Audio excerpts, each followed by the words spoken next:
Hey guys, how are we doing today? Welcome to Gojo vs Sukuna, the ultimate breakdown. Today with me, I've got two awesome guests. I've got TheFakeWeeb and KaiyoBreeze, and I'm gonna let them introduce themselves in just a moment. But the first things first, I want to ask you guys, how are you guys all doing today? Sorry that I was a little bit late. You know, it's been crazy coming back from this vacation, and I really haven't, I feel like I've been behind since I came back. So apologies for that, but I'm happy to see we got all the usuals in chat. We got Mr. Myers 420, we got Blaze 57, we got RM, we got Nassim, Bizwa Deepa, everyone's here. So if you haven't already guessed it, we're going to be going over Gojo vs Sukuna in its entirety from chapter 223 to chapter 236 at its end point, and see if we can go over everything, analyze and dissect the deepest levels of this fight, and ultimately come to a conclusion of, was this fight Pog or was this fight pretty mid? We will have to go ahead and judge that, and thankfully I've got two of the best YouTubers in Jujutsu Kaisen community here with me today. So I'm gonna go ahead and I'm gonna stop hearing myself talk, and I'm gonna let these two goats do their introductions. So I've got, first things first, I've got TheFakeWeeb. Yo, what's up everybody? You know, just like these two, I do JJK content, and first of all, I'm really excited to be here on No-Op stream doing a, like he said, Gojo versus Sukuna breakdown. So yeah, it's gonna be really fun. Awesome. And you know, I normally like to do my little icebreakers. So TheFakeWeeb, before we get into it, if you could say, what was your favorite part of the Gojo versus Sukuna fight? Or your favorite moment? Ooh, okay. My favorite moment of this fight was probably, I don't know if this is like bad to say, but it was probably chapter 236. Oh. Yeah, that might be a little controversial. That is, yeah. I mean, like, when I made my review on it, I called it a masterpiece because I genuinely thought it was really good. Maybe contrary to the others who read it weekly, but no, that was a really good moment for me. I'm not sure if it's my favorite moment, but at least I can think of the top of my head. I really like chapter 236. Yeah, no, it really is a good moment. And I think especially after the episode that we just got in the anime, which, by the way, absolutely amazing. I think we can clearly see the kind of, like, it's even more plain to see the kind of vibe Gege is trying to go for in the deaths that Sukuna causes, right? We can get into it a lot later, of course, when we get to that part, but I'm not sure if you also have kind of noticed that as well, Weeb. Yeah, like I think the vision was a lot more clear with what Gege was trying to go for. The anime definitely helped that. Definitely with Jogo and everything like that. But like I said, we've got plenty of time to get into that. So without further ado, last but not least, I've got my man KaiyoBreeze as well. Yeah, I am a JJK YouTuber, and I'm formerly known as the strongest Yuta hater, but I have reformed.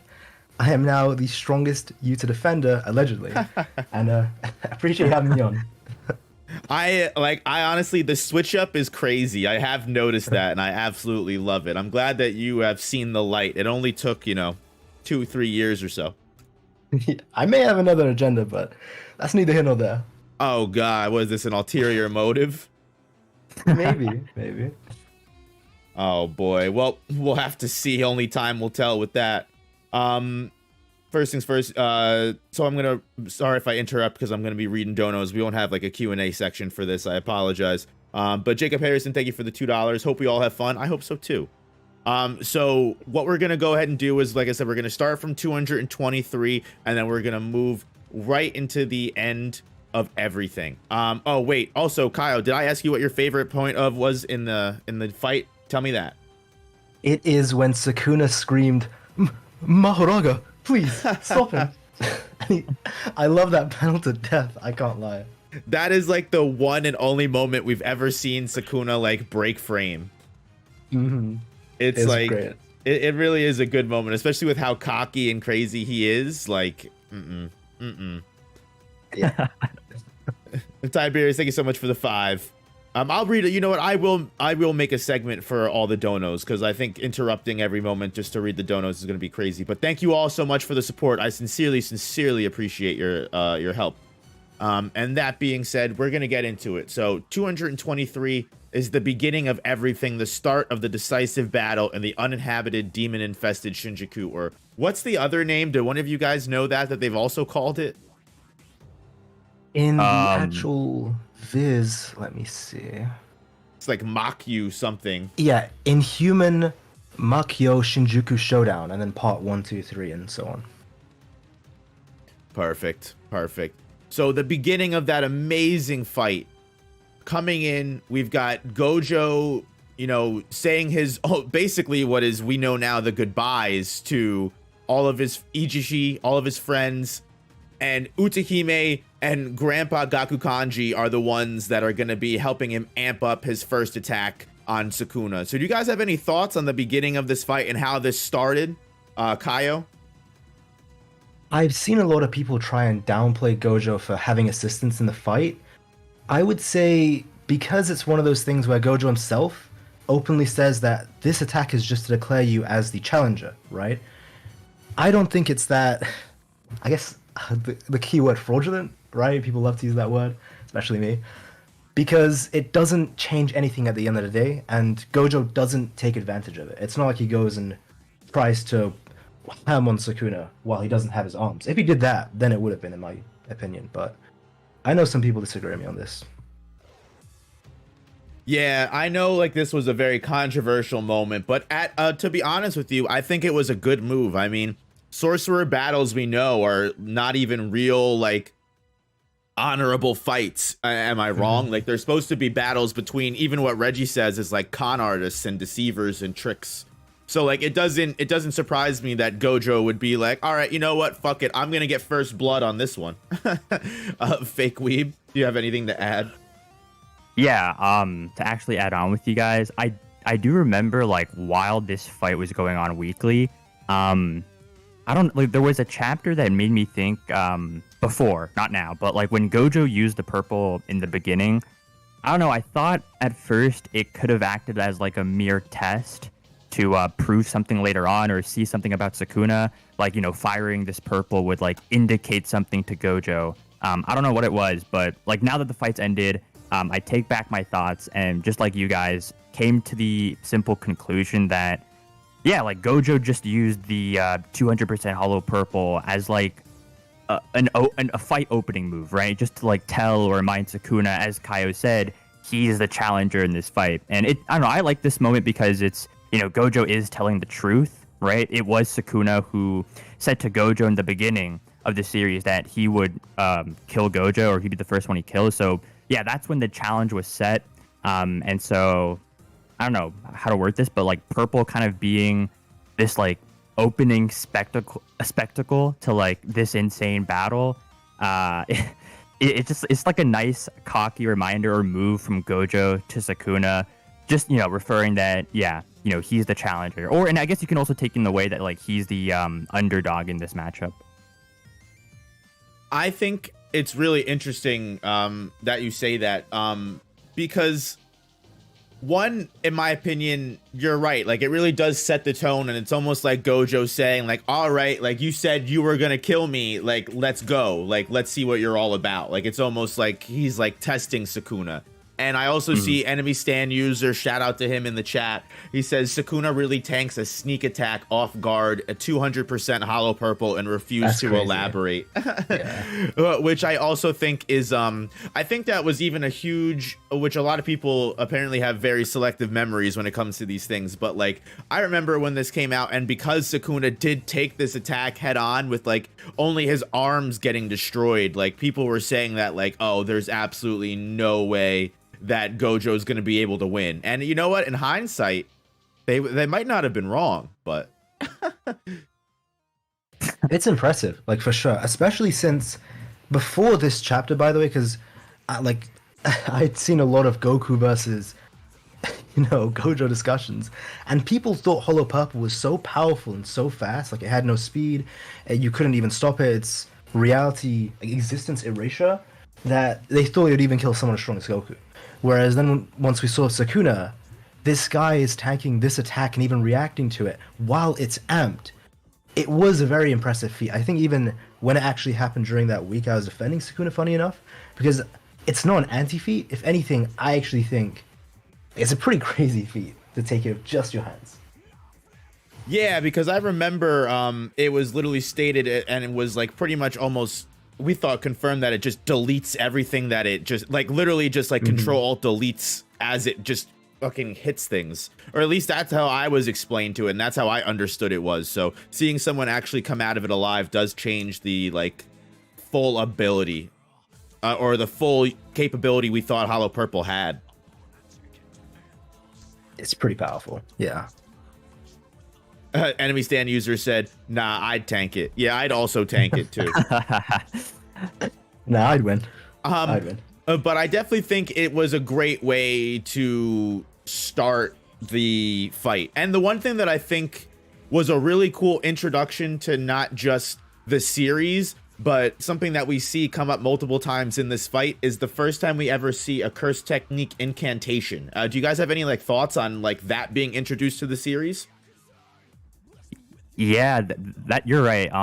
That is like the first time we see like incantations, and I think also just hearing about like jujutsu prerequisites being introduced in the series, unless like you say like, oh, casting a veil is technically an incantation because you say certain words. I mean, other than that, yeah, you're right. I think this is the first time we hear about this. I think I remember with Granny Ogami. I don't see, that's a really confusing part where that might just be a condition just for her to use it like at all. She can't do it without an incantation. But I think this is definitely the first time we've seen an attack where it can be used without it, but then all of a sudden it's being amped with it. So it makes you question, if Megumi does an incantation when he summons his divine dogs, would it make them stronger? Or would it make Nobita's like resonance stronger? It's pretty, I love the concept. It's really cool. Yeah. The entire idea of it is really interesting because it makes me question, like, it also has a lot to do with how sorcerers are brought up, right? Like, you would imagine that a sorcerer that has the family lineage and has, like, the history behind their technique to be able to probably learn their incantations relatively early. And it's basically stated that most sorcerers or most curse techniques have incantations. Sorcery fights are just the ability of being a sorcerer is just being able to cut those incantations out and still maintain all of your power. It's almost like keto and Bleach. So it's like the one thing that I think is really interesting is that, like, would someone like Hikari, whose curse technique has literally no, you know, history, it's unique to him and he was born with it, like, does he just immediately, is he born with knowing his incantation, or does he have to make one, or does he just not have one compared to these old ancient techniques? I've always thought that was an interesting question as well with surrounding these. Yeah, that is like an interesting question, because I do remember like during the domain fight, I could be getting it wrong, and it's been a while since it's not been too long since it was releasing weekly, but yeah, like, didn't Kusakabe say that with Higuruma and Hikari, like, because, like, okay, to create a domain for most people, they have to, like, imagine or set, like, the internal, external rules, parameters, all that, and then Higuruma and Hikari, like, were surprised. They're like, wait, what? Like, you have to imagine that or think about that when creating a domain? Then, yeah, like, Kusakabe's like, oh, yeah, you guys don't have to do that because your domain's, like, a part of your curse technique. So that is an interesting question if incantations are the same with them. It's also kind of crazy, like, now that we're talking about it, that, like, incantations amp your jujutsu, because isn't, like, Utahime's curse technique also just, like, an amplification ability? So it's like, her technique is amplification. She also uses incantations to amp her technique, and everyone in her zone gets amped as well. So they basically, like, did this mega, like, they used, like, their jujutsu to its full potential, right? With plus Gakuganji playing his music, her dancing, all of that. Now that I think about it, this was like an insane feat. It's pretty clever. Yeah, I would say it's similar to binding vows, where how does a binding vow form? I think probably the only example where we see it be formed in real time was with Yorozu and Sukuna, where she says it's a binding vow, and they just agreed on terms. But it's really weird because we've seen other characters just agree on things, but it's not a binding vow because they could have backed out of it. So it's like, how does that work? Do you need to say something specific? Do you need to do something with your cursed energy? It's just the same with incantations, right? Are you born with the knowledge when you get your technique? Like, And like I said, like it makes sense for someone like Gojo, right? Who even said when he fights Toji in Hidden Inventory, he's like, I basically had a handbook, you know, to learn my technique. I had an instruction manual almost, because there's all the people and the limitless users and the Six Eyes users that came before me who left all these, you know, documents on how to use the technique probably for future generations. I imagine like probably the 10 Shadows technique is probably very similar to that, where even though Megumi wasn't raised in the Zenin clan, because it's such an ancient technique, Gojo probably, just like Toji learned of Limitless, Gojo is probably able to learn of the 10 Shadows through history and be like, okay, so this is how you start training this is how you start. Because I imagine with the 10 Shadows, if you're just born with that with no knowledge, it's kind of like, you're kind of like, what the hell is like, how are you probably could figure out what you're supposed to do, but like you'd have such someone that is born in the Zenin clan that has all that knowledge is going to have such a higher handicap than you. So I imagine that's like, it also shows the difference between sorcerers that grow into families and are raised into the sorcerer world as to people that are just born with curse techniques that are like found as diamonds in the rough almost. And to your point, TheFakeWeeb, like with Akari and Higuruma, yeah, I think that is an also interesting moment in that small conversation as well, because like they're like so surprised that it takes sorcerers so much time and effort to create domains. They're like, why? It was super easy for me. But yeah, that probably does have everything to do with their curse techniques literally just revolving around their domains, because it's literally said Higuruma had to work backwards almost from domain to cursed energy. At least in his fight with Yuji, it said that he started with his domain, and then from his domain he then had to deconstruct the domain to learn regular barrier techniques, and then through barrier techniques he had to deconstruct that to learn how to manipulate his cursed energy. Like he literally had to like work backwards as opposed to working the normal way every sorcerers do. So like, which is also just another reason to love Higuruma, because he's such a fucking cool case of a character. But yeah, to stay on track, moving right along, because it's such a strong introduction to the fight, and I don't care what anybody says, I love the fact that Gojo came in popping off with one of his strongest techniques to say, hey, you know, I'm here and I'm gonna fuck you up. And then 224 is pretty much, it's touted as probably having the least amount of dialogue in all of Jujutsu Kaisen, I'm pretty sure, right? Because it's literally just hands. Which I'm glad that we got an introductory chapter to this fight that was literally just Gojo and Sukuna duking it the fuck out. I don't know about you guys, but I'm glad that we didn't cut right to the domain war. Yeah, I remember. Yeah. No, you can go ahead. No, that's alright. You got it. Okay, yeah, no, I was just gonna, I guess, agree, like, you know, seeing both characters just, like, testing their hand-to-hand combat skills, before domain, like, you could tell that they weren't trying to go super all out at the start. They were just, like, casually making moves, throwing attacks, just, like, gauging each other's strengths and powers. And also, like, one thing I noticed as I'm reading right now, like, when they go hand-to-hand, it's cool, like, seeing the intricate detail of, you know, Sukuna can't touch Gojo unless he uses domain amplification because of Gojo's infinity, or whenever Gojo himself touches Sukuna, right? That's something I think, like, flies over people's heads sometimes. And, you know, overall this chapter, like, the choreography is really nice. As I'm seeing now, like, the panels of, like, not flying, but Gojo and Sukuna are just, like, jumping around Shinjuku, you know, Sukuna shooting a dismantle in midair, both of them going inside a falling building. Let's be honest, just, they're fucking flying. We all saw that episode. Yeah. They're all motherfucking flying, okay? Yeah, I just didn't want to get, like, a snarky chat saying, actually, you know, Sukuna, they can't fly, but, like, yeah, no, they basically are flying, and when it gets animated, it's gonna look so sick just going through the buildings. Oh my God. I have very bad memories of this chapter because I can't remember if you guys remember because it was so long ago, but the leaks of this was hell. because it was so good. And we see the Togashi references, right, with the dismantle, Yu Yu Hakusho, and the punching as well, like kind of like Gon's rock paper scissors. But when there's so many people were complaining, not everyone, I think a lot of people love this, but there was just like this really small vocal minority that was just complaining, saying, "Oh, this sucked. This fight is so garbage so far." Even though it's the introduction, right? We're getting the hand-to-hand, pretty literally the appetizer. This was just the beginning, and I don't know. People were upset. They were expecting too much, I think, right from the start. Even though it got such an amazing chapter, and it's nice to see that. Obviously, now when everyone looks back on it, everyone does think fondly of it. It's a really good start, and especially that moment when they both punched through the door, like that was just phenomenal. I absolutely love that moment. Yeah. No, it's one of the cool things that I really liked in this small chapter was you really see, and I'll say it to the ends of the earth, I don't care what anyone says, this is just the first feat we see of Gojo just being able to purely overwhelm Sukuna when it comes to just regular hand-to-hand.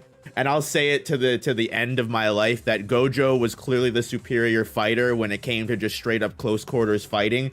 And this is just the first instance of it where Gojo is literally just he throws his foot down, breaks the bridge that they're under, and then he uses the Limitless to take the bridge. And with the Limitless combined, he is just such an overwhelming force when it comes to actual physical fighting. And I think this is one of the biggest first clues we see that Gojo is the superior warrior when it comes to hand-to-hand fighting. And I don't know if any of you guys will disagree with me on that.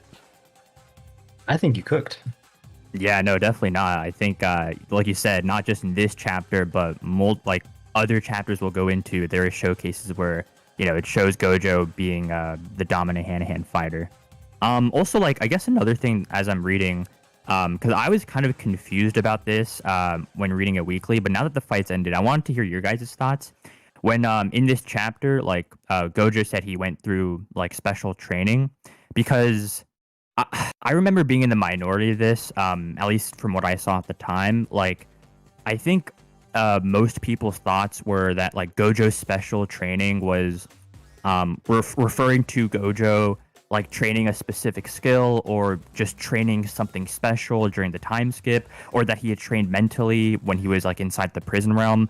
But I always thought that Gojo, and maybe this was an obvious thing, maybe I'm just overreacting, that he was jokingly referring to Toji, since like Sukuna's face. Yeah, okay, you agree? Yeah. That like, he admits right after, right, by calling him a Toji copycat. And since he actually fought Toji before, won against him, that was, I guess, like the special training I thought he had in mind.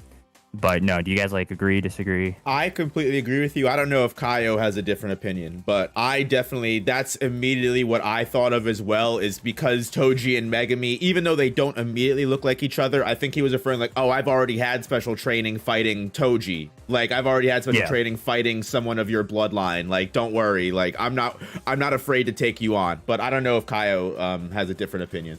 No, you guys are right completely now that we have the hindsight as well.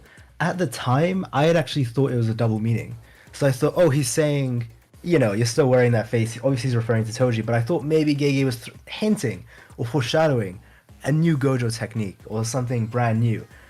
And I guess I was hoping the entire time I was waiting, maybe we'll see different colors, the white, black, the rainbow, I don't know, like orange, lime green. But it's really cool that he didn't even need it to push Sukuna that far. Just with the blue, Limitless, and purple, he did all that. But at the time, I thought it was just like a double meaning. Maybe a bit of foreshadowing if something did come. But I was wrong. Yeah, no, it definitely could have been for sure. And let me just say, on that point, without going too deep into it, the theories of all the different colors that Gojo was going to use were insane. Let me just say that now. Like, he's coming out with orange. He's coming out with yellow. He's going to come out with white. And people are still saying that for his comeback theories, but we won't even get into that. The last thing I want to get into before we move past this chapter, because like we said before, this chapter doesn't have much dialogue at all. It really is just Gojo and Sukuna warming up, in my opinion, and just testing each other out. we do see one of the first instances as well of ultimately what ends up being the conclusion of the fight, in my opinion. Because I know a lot of people have a lot of quarrel with Gojo not being able to, with his 6 eyes, detect the cleave that ultimately ends his life. But I think, honestly, this is a foreshadowing moment here with the panel I have on screen of the very first dismantle that that is shot by Sukuna at Gojo, where it even looks like, even in this panel, that it literally doesn't, Gojo's unable to react to it. I don't know if you guys have a different interpretation of this panel, but it seems like even this very first dismantle catches Gojo off guard and only misses him because of the limitless. I don't know if you guys have a different perspective. No, I think you're right, and it's made worse when Gojo's like, "Oh no," and he looks back like, "I really can't see that. I really missed that entirely." It is a pretty, and you see Sukuna like charging in from the back as well. It's pretty scary for Gojo at that time. Yeah, no, I agree. I think I didn't actually think about that, but you can definitely use this to say like, this is foreshadowing, and you can't see or react when like Sukuna shoots his cleave, as you're looking at that panel. And I also thought like, this moment specifically, it was just such a high IQ play by Sukuna, because when he shoots the dismantle towards Gojo, like you said, Noop, it obviously doesn't hit him because of his limitless, but the dismantle does hit the building behind Gojo. And I think it's a smart play here, because when he comes when Sukuna comes close to Gojo, he then uses domain amplification to nullify his infinity. And as he's doing that, the building was falling on them, via the dismantle slash from earlier. So the building would have hit Gojo since his infinity was being neutralized. And I don't know, I thought that was just such a nice calculated little play by Sukuna. But obviously, I guess Gojo was even smarter. He knew what Sukuna was trying to do. So he intentionally, I don't know, like, if this is the right word to say, but like he, I guess, turned off his infinity. And that like obviously forced them to crash into the building, which was, I don't know, a pretty sick event, I think. No, I think one of the awesome things about Gojo is his it really shows his expertise with the limitless, of when he knows when to turn it off and when it's a better actual situation for him in a fight to just turn it off. Yeah, he's like, you know what, fuck it, if you're just gonna domain amplification, he goes, screw it, I'm just gonna turn off my ability. Like, I think it says a lot to Gojo's expertise, and I think that's one thing we definitely got out of Gojo in this fight, is just, I've said it time and time again, like, this proves that even without the limitless and the 6 eyes, as much of a great technique as it is, like, Gojo is overall just a very fucking strong sorcerer. Even without his curse technique, his cursed energy manipulation, and just his battle IQ, his know-how, and his just I will get into it, of course, in later chapters, but just some of the things that he does and the rules of Jujutsu sorcery that we thought were set in stone that he breaks throughout this fight are just insane to me. Yeah, like, just to touch on it real quick, because people think, oh, it's Sukuna who's the prodigy and not Gojo. Gojo's only a prodigy because of the techniques he's born with. No, Gojo is someone who is a Jujutsu prodigy that comes around maybe once every couple centuries. And on top of that, he just also happens to have one of the most powerful abilities in the verse. Like, it's two things are true in this case, but people think, oh no, he's carried by Limitless and 6 eyes, which obviously isn't true. Agreed. Yeah, I agree. Moving on from the warm-up to the where Gege, I think, compensates for all of the not dialogue we got in that one chapter for this one, because it's literally just a slugfest of dialogue between all of the characters that are watching the fight and discussing the difference of how Gojo's domain expansion is going to interact with the open barrier domain expansion. And of course, before we saw the fight, without having hindsight, it really was an interesting question to ask of how these two domains were going to clash, because obviously Gojo, Sukuna, the two strongest characters in the universe, are, and obviously the two characters that have the most intact, most willpower, and most, what's the word I'm looking for, refined domains of the entire verse going into it. It really was, I was kind of weirded out that we went into the domain battle so quickly, but obviously now that we know how long of a fight it was, there was much more to go. But do you remember what your guys' first thoughts were going into this and how you thought these two domains were going to interact with each other? Maybe TheFakeWeeb start. So, yeah, I actually, I think did kind of like guess that this was going to happen the way Sukuna's domain was explained in Shibuya, how it cuts basically everything, including buildings, which would normally not be included in domains. But no, I mean, I loved this like domain talk with everyone, and it just really shows how complex the power system is, right? Especially when they question, okay, can Gojo and Sukuna's domain, can they clash or will it be different, right? And even like Kusakabe using the analogy of passing water without the bottle to explain how insane an open barrier is. I love it. Like it creates more, what's the word I'm looking for? Like variety, like more possibilities for like any matchups. You know what I mean? Like it's gotten to a point where I feel like it's not, especially with these two, it's not always going to be, whoever has the more refined domain wins. And I like how JJK has that creativity in their fights. And, proof is in the pudding, right? Look at how insanely creative this domain battle was, right? It was not just one domain clash. It was, I think, 4 or 5. So, yeah, I mean, this entire deep dive of the sorcerers, just guessing and analyzing their matchup was, it was amazing to me. This was, for me, funny, but also something that was good to see finally happen, because one thing that was discussed to no end, at least in the power scaling part of the community, because we knew this fight was going to happen for a couple of weeks, what the hell does more refined mean? And this is, we still don't even know to this day, to be honest. So from chapter 15, I have the chapter up, Gojo specifically says when multiple domains are expanded at the same time, the more polished, I guess he's referring to refined, one will reign supreme. But then he also says it can also depend on compatibility and cursed energy. And then it's like, what makes a domain refined? And it seems like even if one is more refined, it seems like there's so many other factors, which Gojo says. So it was one of those things where everyone was trying to debate, oh, is this why Gojo will win? Maybe this is why Sukuna will win. Because we weren't sure if having an open domain meant your domain is more refined, specifically because Tengen had actually told Yuki, you'll lose that domain clash. Funny enough, that was before they even knew Kenjaku had an open domain. So it's good to see that. We didn't actually get the answer, but it's just good to see, just like the fake we've said, there really is even more to domain clashes than even the refinement and compatibility and cursed energy. If you have an open domain, you can just attack it from the outside. It's really incredible, and I really like there was a unique explanation to it.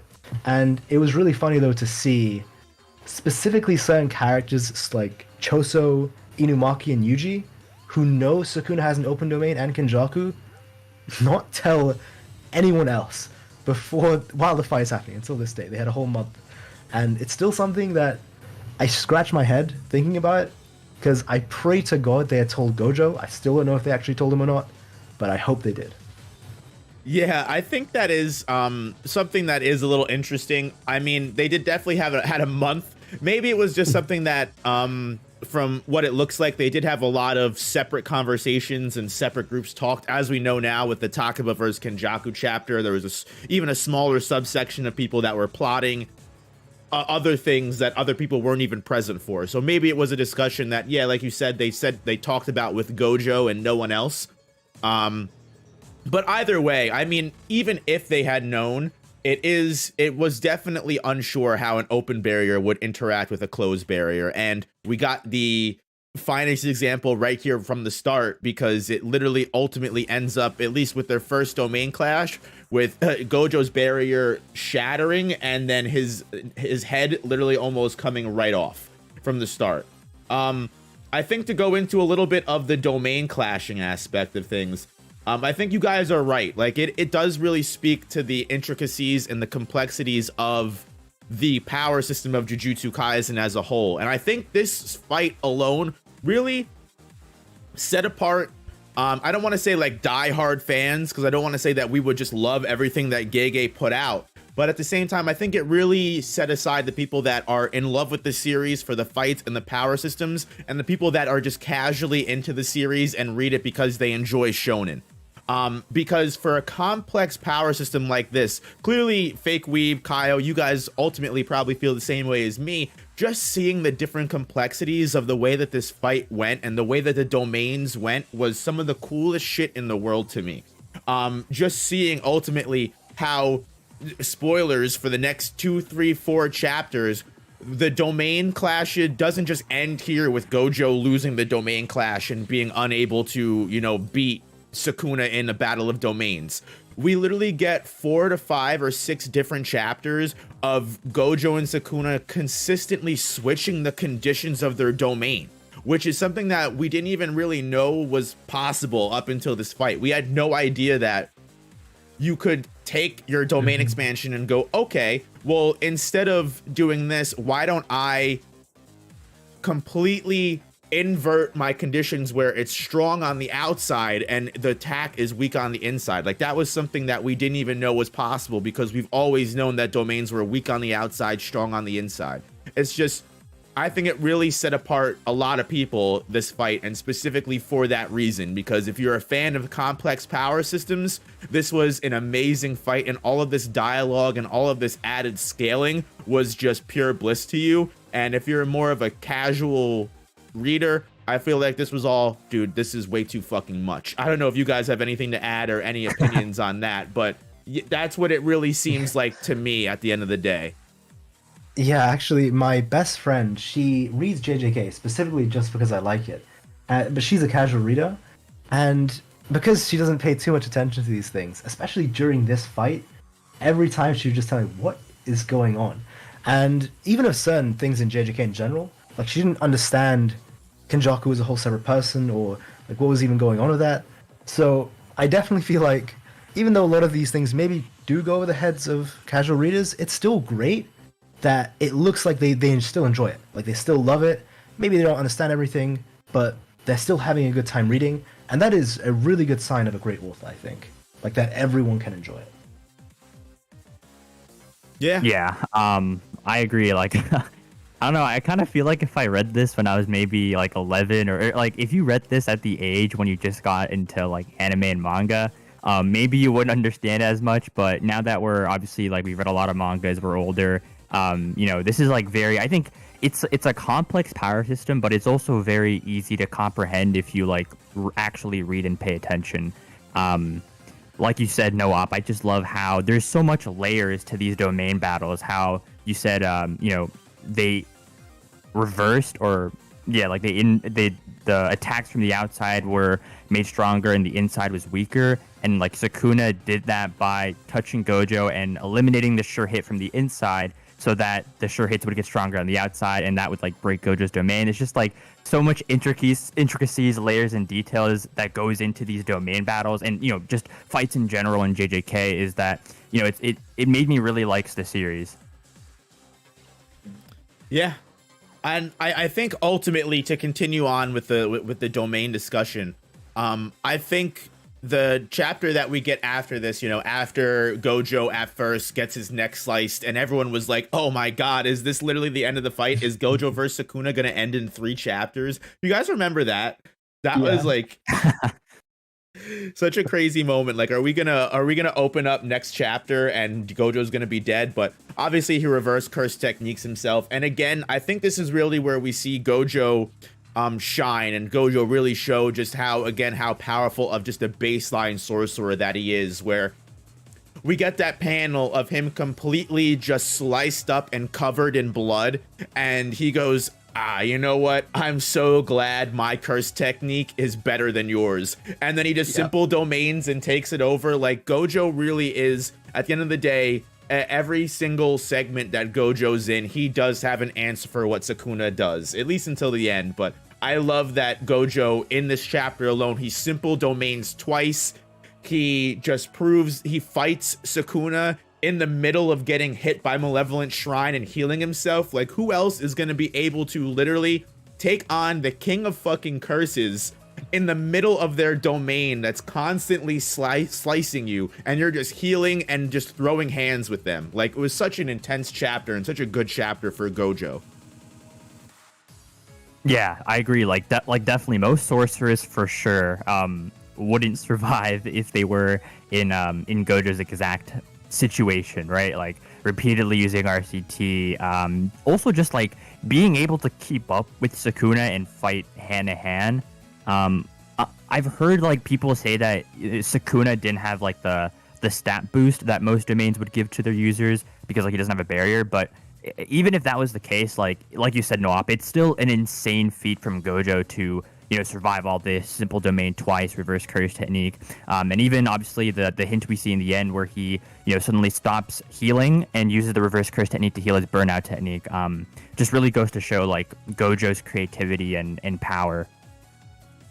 Yeah, I think it was absolutely amazing, and this really was the chapter where I started to ride Gojo a lot, because I underestimate him a lot before this. I had thought there's no way he can even tank one Sukuna cut or multiple them, especially not from a domain where it spawns on him.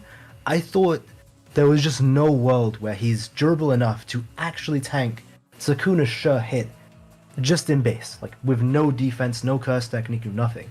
And he just eats it. He actually just with his raw durability eats it up. And then of course we see him fighting Sukuna while he's getting cut up and while he's dying, and still fight him head to hand. Like he's still pushing him back, which is also something we'll see later on. People do forget this, even without his curse technique, and even while he's up against Sukuna, who I do think was amped for a lot of reasons, and was attacking Gojo with his curse technique that was killing him at the same time. He's keeping up with him, and he's actually fighting pretty evenly. I mean, even Sukuna says, to quote him from the TCB, he still moves pretty well, considering he's been activating reverse curse technique at full output in order to survive my slashes.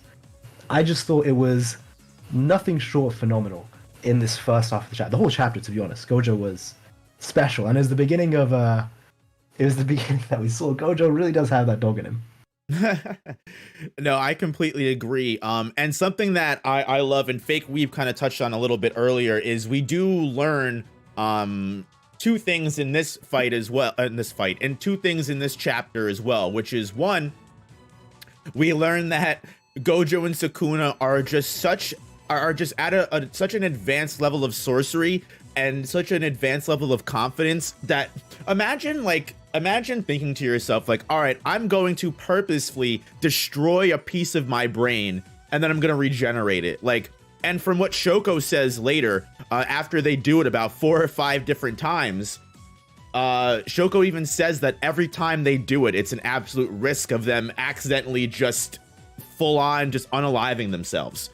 Because they could accidentally do too much damage, or, it's such a precise moment. And it really does show that, like, these two beings are monsters. Whether you want to argue that Gojo did it and Sukuna was like, oh, that's interesting, I can do that too. Because it seems like Sukuna is a very, like, as all top tier fighters are very Goku-esque, where it's like they see someone do something and they're like, all right, I can do that. And they just literally implement it in the next fight they are in, or like the exact same fight they're in. So that was an interesting tidbit and something that we learned as well, that's how they basically make their cooldowns after the domains null and void. So that was a really cool feat that we learned. Again, another instance of Gojo breaking the rules of Jujutsu sorcery just to make them fit his advantage the most. And I also like, according to the panel that I have on screen, that we also see the foreshadowing of not only just when you touch Gojo in his domain are you able to avoid unlimited void. It seems that when you touch Sukuna, you also are able to stop Malevolent Shrine at the same time. So I think that was also a quick little tidbit that as long as you're touching the person of the domain, you can completely avoid their technique, which is what Gojo does when he just full on just gives Sukuna a big old hug and then shoots him with that red. Do you guys have any thoughts on this part of the fight before we move on to 227? No, I think that, that ending with the red and him just kind of standing up, geez, what a pain in the ass, that was pretty badass. For me, I can't lie, is Gojo gonna lose? We see him wrap around Sukuna. I know that would have made some people feel a certain way if Gojo did that to them. And he just grabs him next to him. We see curse technique reversal red. And obviously the whole Yuta panel where he says, can he do that? I mean it to death. I absolutely still love it. And he just fires it and he cracks the Malevolent Shrine. I thought because a lot of people, just like you were saying earlier for the previous chapter, and even myself, we were worried for Gojo. Like, what is the fight? You know, really, some people actually thought it was over, and it was just a very scary situation. And just to see him bounce back, and not just bounce back, you know, really just take over the rest of the next chapter and dominate until the end. It was pretty special, just given the circumstances that he was in at the beginning of the chapter. So it's just like it says at the end of the chapter, where the editor says common sense means nothing in this battle between the strongest. It's just like you said as well, no operator, earlier. Yeah, it's ultimately, again, that's why I think in the poll it's 77% that who put on the best show in the fight, and it's Gojo, because like I was saying before, every time Sukuna seems to get the advantage over Gojo, Gojo's able to just either break the fucking power system rules or just do the impossible to come on top. And I think this is the one of the first instances of Gojo being put in just a lethal situation that no other character in the right mind could survive, but he can do it because he's just Gojo Satoru. Like, he is just the man. And this is the first instance of Gojo basically being able to, you know, turn the tables and turn the momentum back to a neutral setting. Which after this, Gojo completely heals himself, and instead of being like, all right, I'm not gonna be able to beat Sukuna in a battle of domains, we're gonna have to change up this fighting style here, Gojo goes, nah, let me try this shit one more time. Which I think reading this weekly, we were all like, bro, what are you doing, bro?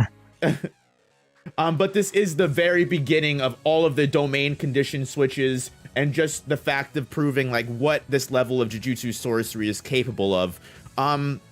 What were your guys' thoughts when you were reading this weekly? Do you remember just like the fact that like these guys are literally just making the power system work for them? Like, it just is ultimately a testament of how strong they are, no? Yeah, no, you're absolutely right. Like, at this point, you know, as I'm seeing these pages, like I had the same reaction as like some of the students. It's like, wait, he's doing it again? Like, you know, but what happened last time, right? And then Shoko was just like, oh, he isn't that naive. So, you know, it really does like prove how strong Gojo and Sukuna are, that they are literally, like you said, breaking the power system. And to kind of add on with the whole like domain switching thing from the outside and inside, like even Kusakabe said that, you know, he's kind of, I don't know what it was. Like, he said he was jealous, or it's kind of unfair that Gojo can do this, because it is like, as I guess it will go on in the next chapters, but it pretty much is technically impossible to really like switch to the conditions so easily. But because Gojo's Gojo, right? Like, he can do that, and it just you know, it really goes like, when I'm reading this weekly, like, okay, I don't know what to expect in the next chapters, since these guys are always going to go beyond the power system that we know. I thought this chapter was really good. So in this chapter, Gojo was on the back foot most of it. You know, he was just objectively being pushed back and trying to compensate, right? Because Sukuna's just better. He has an open domain. I thought it was great because obviously it gets to show us all the skills that Gojo and Sukuna has, but actually this is something I want to touch on as well. When this chapter actually came out, I remember there was so many people, and this became a very big issue in the community, where people were saying, oh, this is like an ass pull, this is just plot holes, or this is just plot convenience, because Gojo and Sukuna are doing things that shouldn't be possible. And that really did annoy me, because they're not doing things that are impossible, like in the actual world itself. They're just basically doing things that are impossible for the average sorcerer, and especially the modern day. Like, that's why it's amazing. Everything that they do is just so amazing, and they're pushing it to the absolute limits because they're the only people who can. It really does seem like they're actually just breaking how it all should work, and it is, because in the modern day, you know, sorcerers aren't that strong. They shouldn't be able to do this stuff. So just in response to people who, even to this day, they still think it's bad writing how they're doing all this stuff. I don't think it was, and especially because we saw there were ramifications to what they were doing. Like, when they do heal their curse technique, and that, like, it does damage their brain, and obviously we saw the ramifications of it that came later on.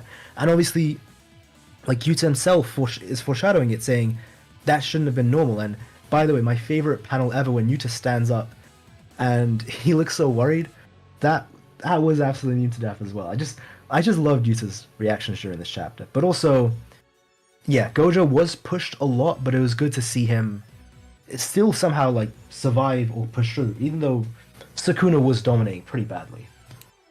Definitely. And I completely agree with you, Kaiyo. I think these two characters are at such a level of power. It makes sense for them to, and I don't think they're out. When I say they're breaking the rules, I don't legitimately mean that. What I realistically mean is and I completely agree with you, where they're doing things that the average sorcerer not only probably can't do, but probably wouldn't even think of because the rule set is so ingrained in their head.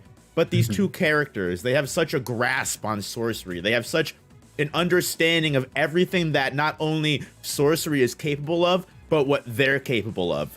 So it makes sense for them to be like, okay, how can I work within the bounds of reality here to make this work? And these two characters not only have the intelligence that can make them think of ways that they can work within their rule set to do things that are just have never been seen before on the fly, but they also have the power to do it. Because even if someone like, let's say Yuji thought like, or let's see, even Mahito was like, oh wow, changing the condition of your domain would probably help me here.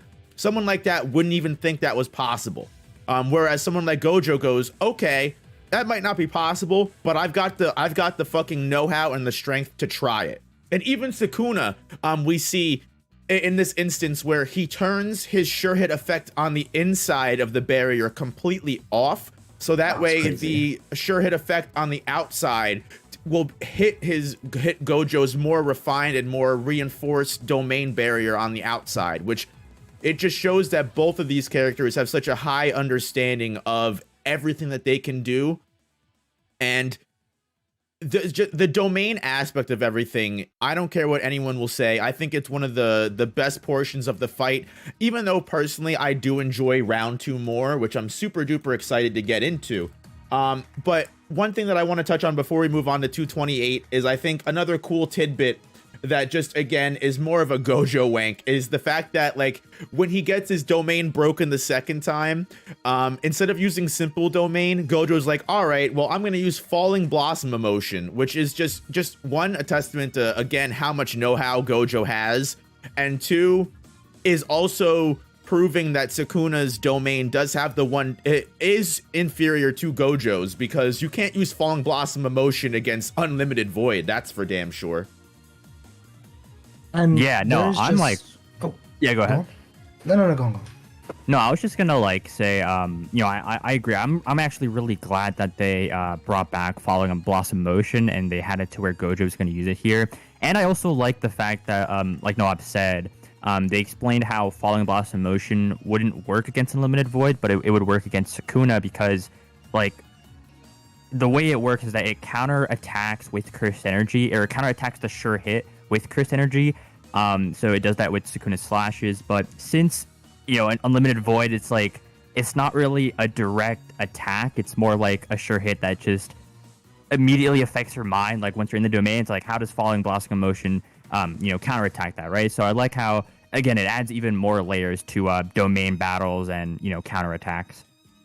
This specific chapter it's so important for later on, and we didn't even realize it at the time, because we see that Sukuna, first of all, absolutely phenomenal that he can actually use domain amplification while his domain expansion is up.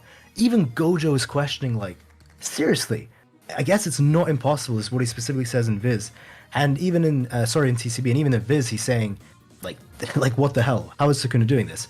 So, first of all, just a phenomenal feat. But also, this is really important for later on, because we later find out that Sukuna was actually letting Megumi tank a lot of the Unlimited Void hits, specifically during previous times in the fight as well. Now, it is really debated about in the community, because there's evidence for and against it, and I'll let people decide for themselves. If, even at this moment, because he's not touching Gojo right away, that's only at the end, did Sukuna not have a sure hit from the beginning? Or did he specifically take the sure hit as soon as he started touching him? Because there are some people who actually do believe that from the beginning, as Gojo expands his domain, he instantly put his sure hit out, and in the moments when he wasn't touching him in the beginning, even when he doesn't have domain application on, he's just letting kind of like Megumi tank it in those instances, because it's not really, because he's nullifying most of it with the domain amplification, but then also Megami is taking some of the brunt of it as well, which is why some people debate, did Sukuna take a lot of the damage, like later on when his brain is cooked, because of that one unlimited void hit, or was it stacked on from other times when he was just in Gojo's domain generally? I tend to believe that no, like Megami didn't help that much in this situation, and it was just a domain amplification, and Sukuna specifically swapped out the moment he was touching him, but it's just something I wanted to throw out there, because people use that to say, oh, Megami helped a lot in this situation because he has another soul in his body, which I don't agree with, but... FakeWeeb, what do you think about that? Oh, okay. I think I was a bit lost, like what Kai was talking about, but I think what you mean. So it's like when he touches Gojo, like that's when he turns off the sure hit, and then like when he doesn't touch it for that like one panel or 1 second, like that's when he has his amplification on, right? Or something of those lines. And on top of that, he's letting Megami take it, some of it. Like while domain amplification is on, or? Yes. Because domain amplification, we see later on, it can't even nullify just a normal curse technique. Like with the red, Sukuna still takes damage against the red when he has it on, but specifically it did nullify the attack though. So it shouldn't be able to nullify all of the infinite void. Wow, yeah. Honestly, I never thought of that. Thought about that when I read this chapter. That's interesting. Yeah. It really just shows like how many different perspectives can be held on this fight, because there's so many different things that happen in this fight, and for people to say that like this was not a really good fight, like regardless of how the end went and how you feel about the end, the amount of thickness that this fight has to it in content is amazing, and it really is just a testament. This ultimately is the culmination of everything Gege has been setting up from the beginning as far as the power system wise, at least in my opinion. Like this is the truest and purest extent of what Jujutsu Kaisen's power system can be. And I think everything that we've talked about so far really is just the proof of that. And getting into 228, when the domain switches again, because Sukuna, not Sukuna. When Gojo also proves that domain expansions are again a pocket dimension, and the size of it is completely changeable. We saw Hikari in his fight with Kashimo pick up his barrier and move it, but now in this fight we see Gojo literally just shrink the barrier to the size of like a small little orb. But of course, as we know, the size of the domain is the same because it's just a pocket dimension, which harkens back to all the way in the beginning of the series when we saw the finger bearer's incomplete innate domain, which was just a huge, humongous maze in the school meant to look like a prison, which is just, again, just proves further what I said before about how this is ultimately calling back and harking back to all of the things that Gege has been laying out from the beginning. And this is another instance where the domain barriers clash again, and ultimately this time Gojo actually lands a hit on Sukuna and breaks Malevolent Shrine again.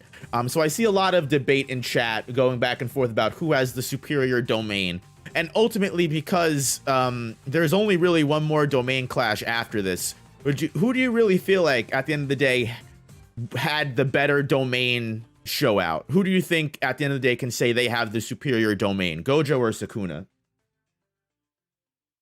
I guess it depends on... That's the thing, it's so complex. Are we talking about the inside, like the shut hit? Gojo clears in every way. But on the outside, or guys, I guess just general skill-wise, then it is Sukuna. So I guess in that aspect, Sukuna, if I had to say. Okay. Yeah. FakeWeeb. There, like Kai said, I feel like there's so many like different factors that goes into it. If I were to say overall, because I think what it ended up becoming was that Sukuna's domain can, like, or in this like 4th and 5th domain clash, like Sukuna can break Gojo's domain within like a 3-minute time period. So all Gojo needs to do is basically like do enough damage to Sukuna within 3 minutes to win, right? But as we see, like obviously this is kind of in the later chapters, they kind of do at the same time always. So I don't like, I want to say like both their domains are like overall, if we count everything, they're tied. But if I had to go specific, like Kaiyo said about like, because Sukuna can break Gojo's domain from the outside, I guess I'll say Sukuna. But on the inside, definitely, Gojo does have the advantage since all he has to do is just do enough damage to him for like within 3 minutes max. Yeah, it does definitely matter on what kind of discussion we're having about that topic. Now, that being said, after everything that happens here, they go back to a little bit of hand-to-hand because they're taking a little bit of time after they've been literally just blowing their brains out. And this is the first instance we see of the Mahoraga wheel, the Dharma Chakra wheel, actually spinning and turning without Gojo knowing.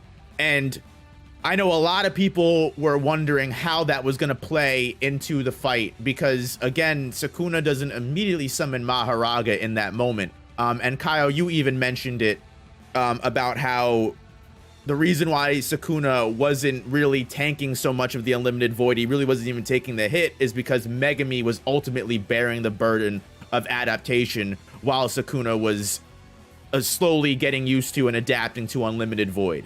Do you guys, I know Kaiyo, you kind of went into it a little bit, but ultimately, do we think that if Sukuna was getting hit with Unlimited Void and he didn't have Megami to tank the hit, like if Sukuna did get hit with Unlimited Void in this instance here, would Gojo have won? Or do we think Sukuna still would have been able to come out on top in some way? Just actually one really quick thing on the thing you said earlier. It's not only is it just a possibility, but specifically it seems like maybe because he's using domain amplification. I'll actually check back really quickly after I say this part, just to double check if Sukuna did say that. But I think that's actually why, even though he may have actually been using, I think he really was using Megami to help out in previous domain clashes, just like you said, the domain application was actually just turning off the wheel or not allowing the adaptation to go, which I'll need to double check on that. But specifically in this moment, I think you're right. Because I think later in the fight when he actually has Mahoraga or the wheel summoned actually outward, it's like it turns black or something when he has to turn domain amplification on. He can't adapt while he's using domain amplification. Yeah, it is, needless to say, very complex, and it's interesting to read the fight again when you realize what was actually going on from the beginning, which I see a lot of people saying you shouldn't judge the fight based on hindsight, but I think it's the opposite. I think now that we know these things, we can actually look back and we can actually see what Gege was writing or what he's planning or what these fighters even were originally going for. We can see their end goals. So again, it was really interesting though to see Sukuna take such heavy damage because this was the first time we truly thought, oh, like the king just drew blood. Sukuna, it looks like he can actually lose. Even the students had a similar reaction to the fanbase. Definitely.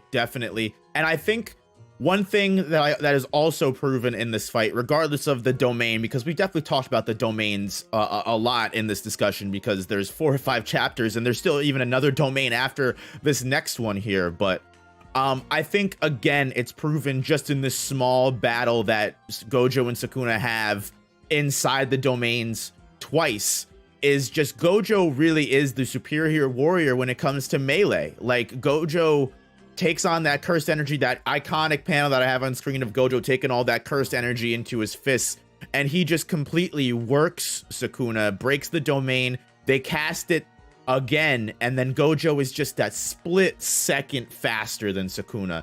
And then we have that also iconic dialogue of Gojo going, all right, I just got to destroy his lungs, his liver, and all of his internal organs, and then Megami will be saved. Yeah. And by the way, I'll just double, because I did go back to the chapter, it's 230, and we'll touch on this later on, not to get into this now, but yeah, he specifically does say, Sukuna, while I was unable to use amplification within the domain, in those moments, I had Megami Fushiguro adapt to Unlimited Void using his 10 Shadows technique, which again is why it did it. Like, it's just like you said earlier, how the wheel changed color while domain application is on because the adaptation doesn't count, and it's still debated on, was he referring to the domain clash that just happened in 239, which again we'll touch on, or was he referring to all the domain clashes? But it's pretty complex. Yeah, it definitely can be. FakeWeeb, you have any thoughts?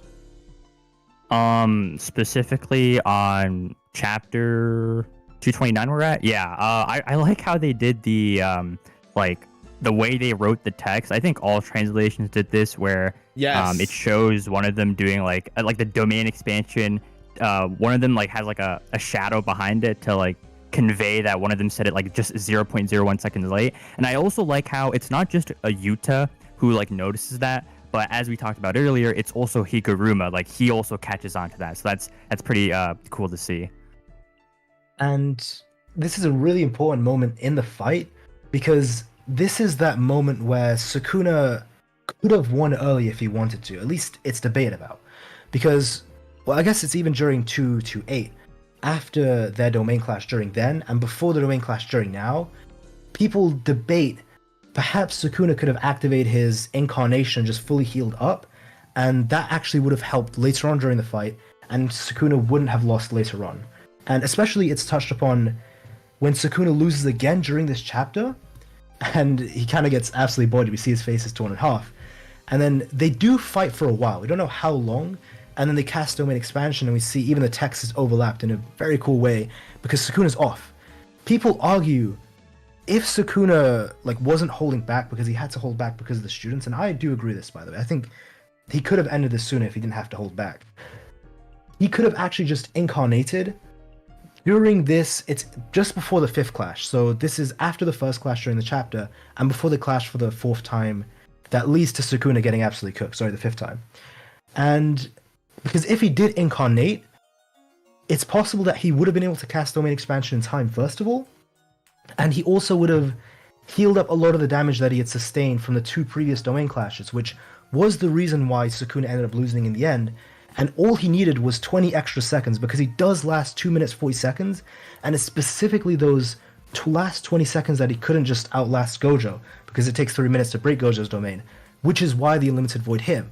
So if he does have those 20 seconds, and he just outlasts Gojo's domain just one last time, not like Gojo just loses in that situation, because Gojo's brain is cooked and Sukuna's never hit by the Unlimited Void truly, and he can actually just cast domain again. Which some people, again, just to clarify, I know there's a lot of Gojo fans, which is a fair point, are saying maybe he couldn't have incarnated because either A, Gojo wouldn't have let him, there wouldn't have been enough time, or B, this is a whole other scenario which I'll touch on later. He could, like, because I do believe he could have actually incarnated while he was in the domain during that final 5th clash. But some people argue he couldn't have actually incarnated during the 5th clash, because had he done it, it would have actually dispelled the domain during the time and he would have lost anyway. Which I don't agree with, but that's just something some Gojo fans say.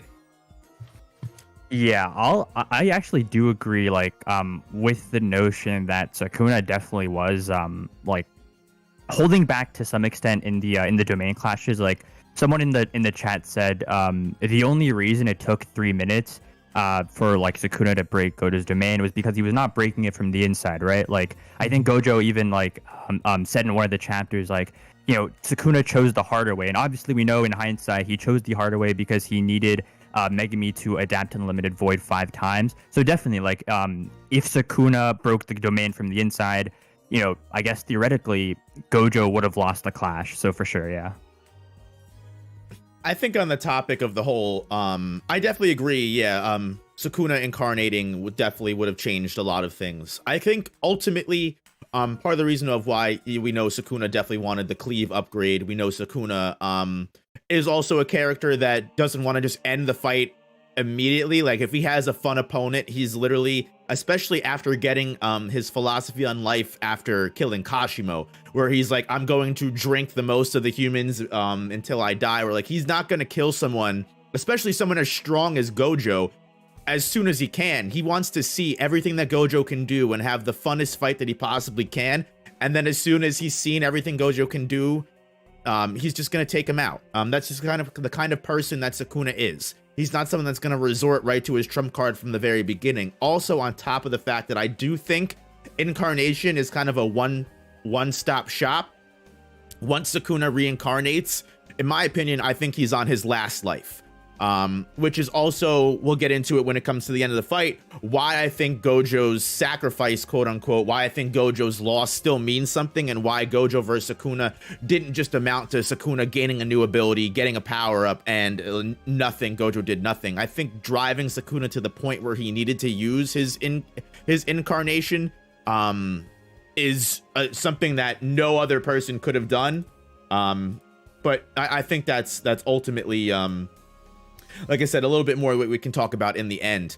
But yeah, no, I think that's an interesting discussion of how when Sukuna could have actually won the fight and how much Sukuna was holding back and how much Sukuna was just letting the fight play out and enjoying it because that's just what he ultimately likes to do. But at the end of this fight, we do see Sukuna have to at least exert some effort here, because clearly, as it comes down to, he gets hit by Unlimited Void because of the 0.01 second difference in their casting times. Again, Gojo saying that he's going to literally break down Megami's body as much as possible, which I see a lot of people, even the people in the TV room, say that. They're like, did he forget about saving Megami? And I think ultimately, something that a lot of people forget about in the very beginning of the fight is that Gojo says to Sukuna that, hey, you know, you already revealed your trump card and you fucked up by reincarnating Yuji when you took out his heart the first time. He goes, because now I know I can actually full on just obliterate you and you can come back. Like, so he even tells Sukuna that from the beginning. He goes, don't worry, I'm not afraid to literally do as much damage to you as possible. You being inside Megami's body isn't going to hold me back, because at the end of the day, I know you can come back from whatever I do to you. Which is why Gojo tries to do such a heartless amount of damage here. And Sukuna again exerts the amount of effort. And we see for the very first time, Sukuna summon Mahoraga in the fight. And I remember this was the most controversial thing in the world, and this began the Sukuna fraud allegations from the very beginning. So I don't know if you guys have any thoughts or any opinions about this moment of Mahoraga coming into the fray before we get into the round 2 of the fight. I think Kyle's got it. I think, okay, just one quick thing I want to touch on before the Mahoraga part. Again, I don't want to... I'll ride Sukuna one last time because I'm going to cook him to the Mahoraga stuff for a while. But I do want to say it is a bit annoying as a Gojo fan reading this fight again, especially since we see that the reason Sukuna, like, he gets hit by that 0.101 seconds, and it is impressive how he gets hit by it, and he still lasts 2 minutes 40 seconds, but then of course he accumulates even more damage by the 2 minute 40 second point, then his domain just collapses 20 seconds earlier than normal. It is just really annoying to see that. Had he just incarnated, he doesn't even need like the stronger techniques, the stronger domain because of his transformation, as long as it just healed all of the wounds that he had taken before, because that's why Sukuna was struggling so much, because he was so injured from the previous domain clashes. It's why his domain was even like chanted late. We can see he's really injured and he hasn't healed it. It is pretty, I guess, like, it stings to see that he was like holding back that much, but yeah, when he summoned Mahoraga and he had that face, this, by the way, was very embarrassing for me as well, because I had for weeks leading up to this point seriously hyped up Sukuna as someone who could tank the Unlimited Void, specifically only because Gojo had tanked the Malevolent Shrine. So because I thought Gojo couldn't have tanked Malevolent Shrine, there was just no universe where it does. So like, lo and behold, somehow he's more durable enough, even without his curse technique, to tank it raw with his just base durability. I was like, oh, Sukuna will probably just heal his brain as he's getting hit by Unlimited Void. But no, just 1 second of it was enough to just have Sukuna lose. And not only was it like an insane panel when you see he's just fully lost in that moment, and the blood's dripping out and he can't even move. I'll say in quotes, he is saved by Mahoraga in that instance, which is the memes at this time, as I'm sure you guys remember, were amazing. Oh man, yeah, they were definitely something. Something like, I was kind of like confused, not confused, but like just back and forth. Do you guys think like when Sukuna gets hit by the Unlimited Void, do you think it was under his own consciousness that he was able to summon Mahoraga, or do you think like Mahoraga came out of his own will, knowing that like Sukuna was in trouble and the wheel just spun at the right time?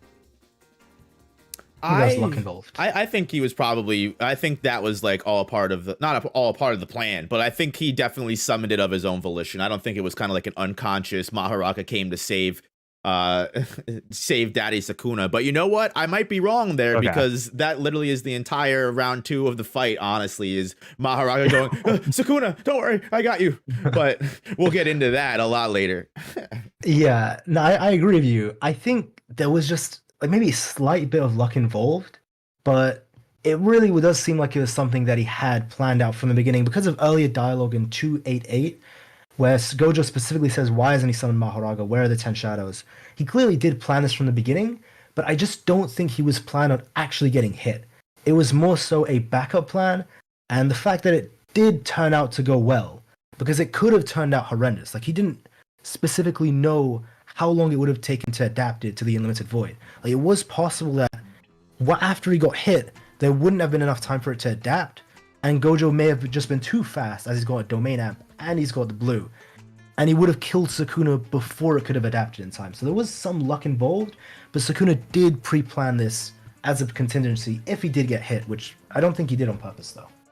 I think a good way to segue into the next chapter is something that was asked in chat. I think it's actually a really good question. As we spent a lot of time talking about how we feel like Sukuna could have won at this moment if he had just used his full power, taken Gojo out and just wasted him from the get-go. Here is the flip side of things. Do we think that just with the situation that we're dealt with, do we think it would have made a much more sound argument for Gojo to say, you know what, Megumi's gone, we're not saving him, and instead of Gojo going, I'm gonna destroy his lungs, his liver, destroy all of his internal organs, what if Gojo, in this moment, Sukuna was completely stun locked? What if Gojo just went for a decapitation, a headshot? One, do we think that would have been a better option ultimately for the story? And two, do we think that Sukuna would have actually died in that moment and Gojo actually lost his chance? Do we think Gojo could have also won in this moment? What do you guys think about that?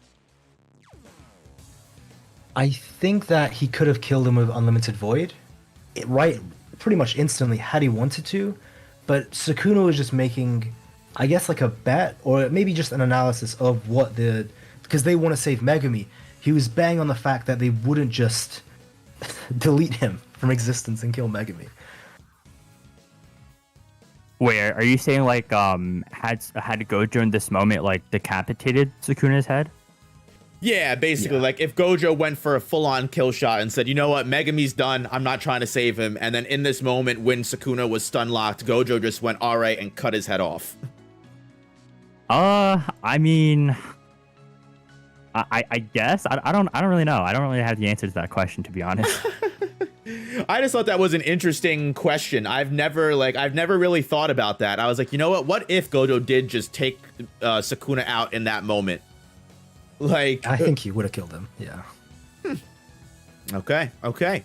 So moving on, this is obviously the change of everything. This is when we move off of the domain battle. One, because Sukuna, after realizing that, again, we used Megumi as the burden of adaptation to where now Unlimited Void is essentially useless. And Sukuna's, well, or it may not be useless, but also both users are unable to use their domains because they push their brain to the unlimited extent here. Round 2 or round 1, I think before we get into it, what do you think is a much more exciting part, guys? Did you like round 2 of Sukuna and Mahoraga and the 10 Shadows versus Gojo, or did you like the domain clash better? TheFakeWeeb.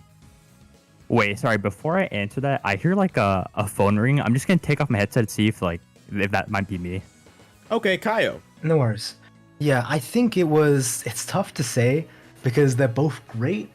I would say the beginning of the no domain clash is equal to the ending of the domain clash part. Like the ending of the domain clash part, in my opinion, I think that was the absolute peak. Like 228, 229, and 230, specifically, those were probably the peaks. I would say, yeah, the domain clash part had the highest peaks, but when they were just fighting hand to hand and regularly, overall, that was better though.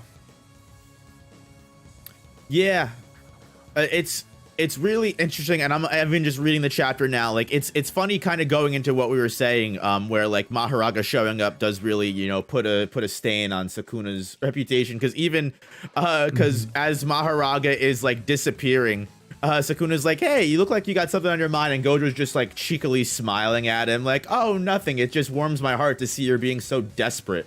Like, with the full hindsight, Kyle, do you still fully believe that like Mahoraga and Sukuna using Mahoraga, do you think it just was fraudulent behavior? Do you think Sukuna should have just fought this on his own? Or do you think Mahoraga is a reasonable, thing for Sukuna to use in this fight?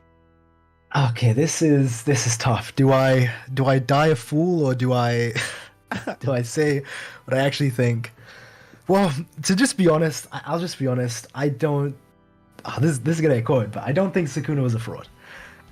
And the reason is because Gojo, not only did he go into the fight knowing Sukuna had the 10 shadows, and it's the fact that Sukuna could have won. That's the main thing, even without it. Like, had he just transformed earlier on, he really could have just won. And it seems like he was specifically using this as an insurance for what comes next, so the students and all that. So rather than wasting his own curse techniques, revealing all of it and wasting his own transformation, and probably expanding a lot of techniques and even taking a lot of damage that wouldn't have been healed because he doesn't have his transformation anymore, rather than doing that, he just has an assurance where, oh, I'll just waste the 10 shadows on Gojo, so I can just save all my stuff for everyone else later, so I don't get jumped by everyone and die in that situation. And this particular chapter 230, there's so many specific moments that are phenomenal. So like Sukuna talking trash to Gojo, where he says like, you were born in an era without me and hailed as the strongest, and you turned out to be painfully ordinary, being very embarrassing because literally the next instant he has a very embarrassing moment where he makes the same mistake Gojo did. And then of course the infamous meme panel, I'm sure you've seen it, where Sukuna's bleeding out of his eyes, and someone edits the page where it says, even though Sukuna could have won at any point he wanted to, he decided to bleed out his eyes just for fun. And it was nice. I think this chapter was, especially since it ends off with some Yorozu lines, and it does tie back into that, I thought it was good. I thought it was a very good chapter. And we learned a lot as well, like the whole black box and everything to do with that. Yeah, no, it was definitely an interesting chapter for a lot of overall, like you said, knowledge. Like, we learn a lot about how the brain interacts with the curse technique. Like, we get full-on confirmation about how the curse technique is etched right around your right prefrontal cortex, and how like just consistently doing that has just full-on caused both of them significant damage. And I think it truly really is an iconic moment here. And again, just even though I'm not one of the people that thinks Sukuna using the 10 shadows and Mahoraga is fraudulent behavior, I think a lot of people conflate Mahoraga almost as like its own character just because of how damn strong Mahoraga is. But I think ultimately at the end of the day, Mahoraga is just an aspect of the 10 shadows technique. And if Sukuna's using the 10 shadows technique, it's just his power at the end of the day, not someone else's. But again, I also see the other aspect of things where Sukuna was talking such a big game from the very beginning of the series, going, I would kill you, no problem. And to see him use a different technique that he acquired after that, I definitely could see you seeing it either way. But the one thing is for sure, in this moment here, when Sukuna just talks all of that shit, like you said, Gojo, you're nothing but ordinary. You're only the strongest because you were born in an era that I wasn't in. I think it is just definitely an embarrassing moment for him. One of the embarrassing moments. Sukuna definitely has a lot of moments where he breaks frame here. And this is one of the ones when his brain immediately just fucking shatters, just like Gojo does, right after he has this big monologue. So I think, one, it shows that Gojo definitely was pressing Sukuna a lot more than he thought. And I like you said, the Yorozu dialogue and everything about this half of the fight, of where Sukuna's thinking, damn, this guy might be it. This guy might be the one to push me to the ultimate moment. I think is great. And I think, again, is just another proof that Gojo really is him, and that Gojo is able to, unlike anyone else, bring Sukuna down to a level that we've never seen before. And it's very interesting as well, because this was incredibly lucky on Gojo's part. We can see from his reaction, he's thinking, what is going on as he bleeds? Not only does he not realize something Sukuna already knew, but as Sukuna's just talking trash, like we see Gojo has a specific panel where he's just speechless, he has no response, and then Sukuna proceeds to talk even more trash, and then Gojo gets on his knees, and he actually has a defeated look on his face. It looks like his eyes, he just looks down and he's given up while he's kneeling. And then of course, you know, the infamous eye bleeding panel. And Gojo gets pretty hyped in that moment, but it really was indicative of what was really going on, like the actual difference between the two. And of course, hindsight helps so much, especially since we know everything Sukuna did have. And it's so crazy to think that Gojo vs Sukuna is over, and Kashimo vs Sukuna is over, and we still have no idea what his technique actually is. Like, we just as clueless as we are from the beginning, right? But even so, I will say it was a pretty great chapter to, just like you said earlier, learn a lot of stuff, and it was very depressing to see Megami as well again. Yeah, you know, to be honest with you, I was a big person that said Megami's donezo, Megami's gone forever, he's not coming back. And just seeing him in this chapter was like, okay, maybe he is still alive. Maybe he won't just, maybe Gege's not just gonna kill this man. Yeah. But yeah, I think ultimately at the end of the day, it's again another proof that no one would have been able to bring Sukuna down to this point but Gojo. And then we get the infamous punch where Gojo's just literally dragging Sukuna across the city and then throws him. And we get that dialogue that it's revealed that Gojo essentially has what's known as the strongest punches in basically the entire series. Like, I think it was even Yuta and Hikari both say that a single punch from them made them hurl and puke. Which just goes to show that I think it was, I don't know if it was said in the manga, but it's basically said that almost every single punch from Gojo, even if it's not a Black Flash, is essentially almost as strong as a Black Flash, which I just love that Gojo just has that feat. I don't know about you, Kaiyo. It's really interesting because it buffs both characters, where it really buffs Gojo, and it finally gives the answer we wanted to the age-old question of so many characters in the past have specifically said, why does Gojo's punches hurt so much? Like, it's not just his physical strength, there's something more. Specifically, Jogo says that line, like, it's not just reinforcement, there's something more going on and I can't figure it out. And even Urume says, like, there's more to, it's not just normal damage, it's really something else. Obviously, like you said, huge buff to Gojo, you love to see it, but also, it really puts into like perspective how insane Sukuna's durability really is, because he's tanking these punches dozens and dozens of times throughout this fight, so many times, and especially during the moments when they were in the domain clash and Sukuna was even in the unlimited void, so he couldn't even protect himself properly. It does buff Sukuna's durability quite a lot, and in particular this chapter it was really interesting again to see at the time, it seemed like he was relying way too much on the Limitless, the 10 Shadows specifically, and it really does seem like that on the first read through when you don't know what's going on.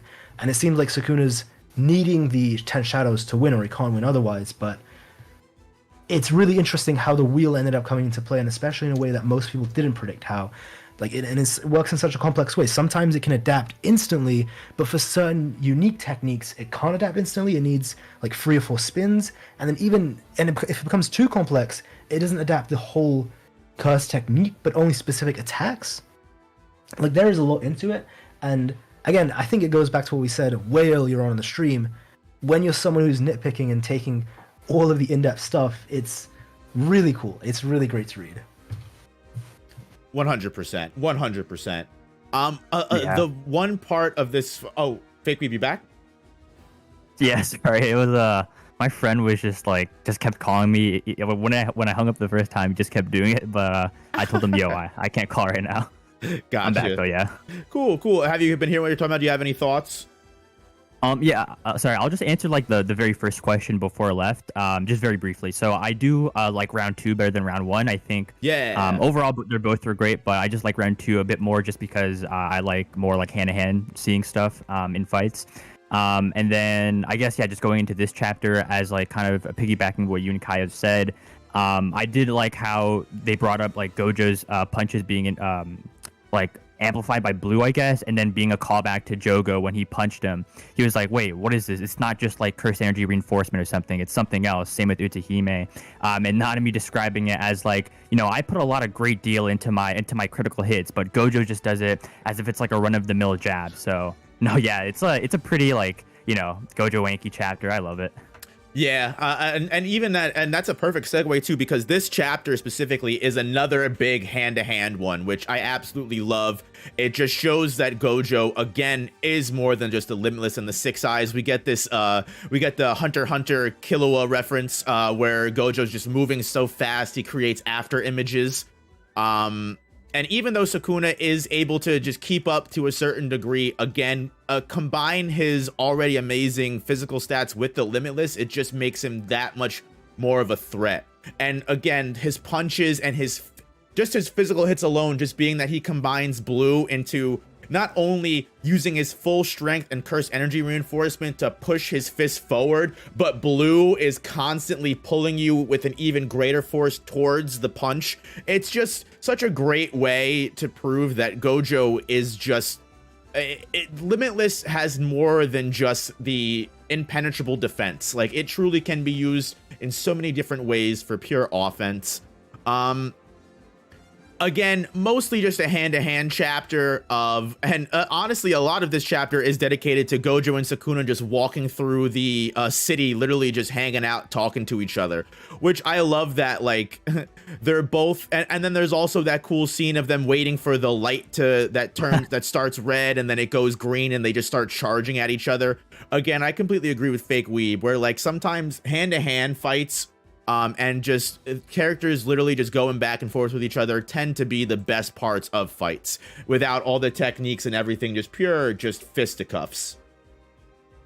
Yeah, no, now that you mention it, it is pretty funny. Like, you think about, okay, these are the two strongest characters, and as they're just fighting in a city, they're just kind of like casually following the street rules and signs, like going or fighting when it's a green light or walking when it's the walking symbol. It's so funny. It's really cool because this was kind of the beginning of Gojo starting to talk a lot of trash. He was already saying things earlier, but it was at this was sort of the turning point of the chapters where he was just constantly talking trash, where even this time he's saying, right back at you, I'll beat you dead before you even hit 3 spins, and he's making Sukuna smile and he's making goofy faces. It is pretty interesting to see them interact, because that was something I thought was lacking a lot during the domain part of the fight. I thought it sucked that there were barely any real interaction between the two while they were fighting. And I think that was actually really addressed during the round 2 of this fight. Yeah, and I love that, having the hindsight of everything now, we know that, depending on your translation, but the translation that I preferred reading was like Gojo admitting that he was doing his best in those moments to like try and make a relationship or try to like make some kind of connection with Sukuna. Like, he was like, I was using my humor, I was using my fighting skills, I was using everything that I had to try and reach Sukuna, and I just couldn't do it. Ultimately, I think this is one of those, like you said, one of those moments where we can see Gojo really was, even though he, like you said, he was talking shit and he was, cockily saying, oh, wipe this smirk off my face, and he just like does the big cheesy smile. I think it is ultimately like Gojo is just that kind of guy, and like he's just trying to be funny with even though he's the king of curses, he's like, hey, we should be able to enjoy ourselves while we're doing this.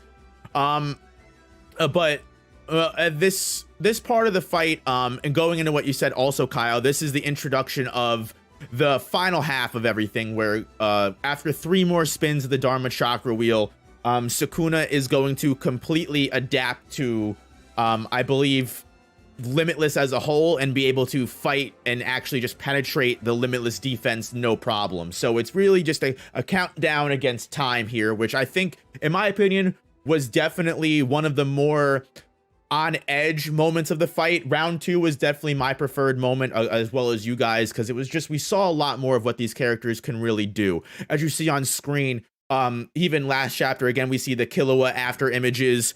We also see Gojo in the panel that I have on screen and fire and like summon like multiple orbs of blue to like surround Sukuna, and then they all just start inverting around, and Sukuna has to dodge that. We see Gojo being able to use red in a really specific way, where he fires the red and it doesn't explode until it goes back around.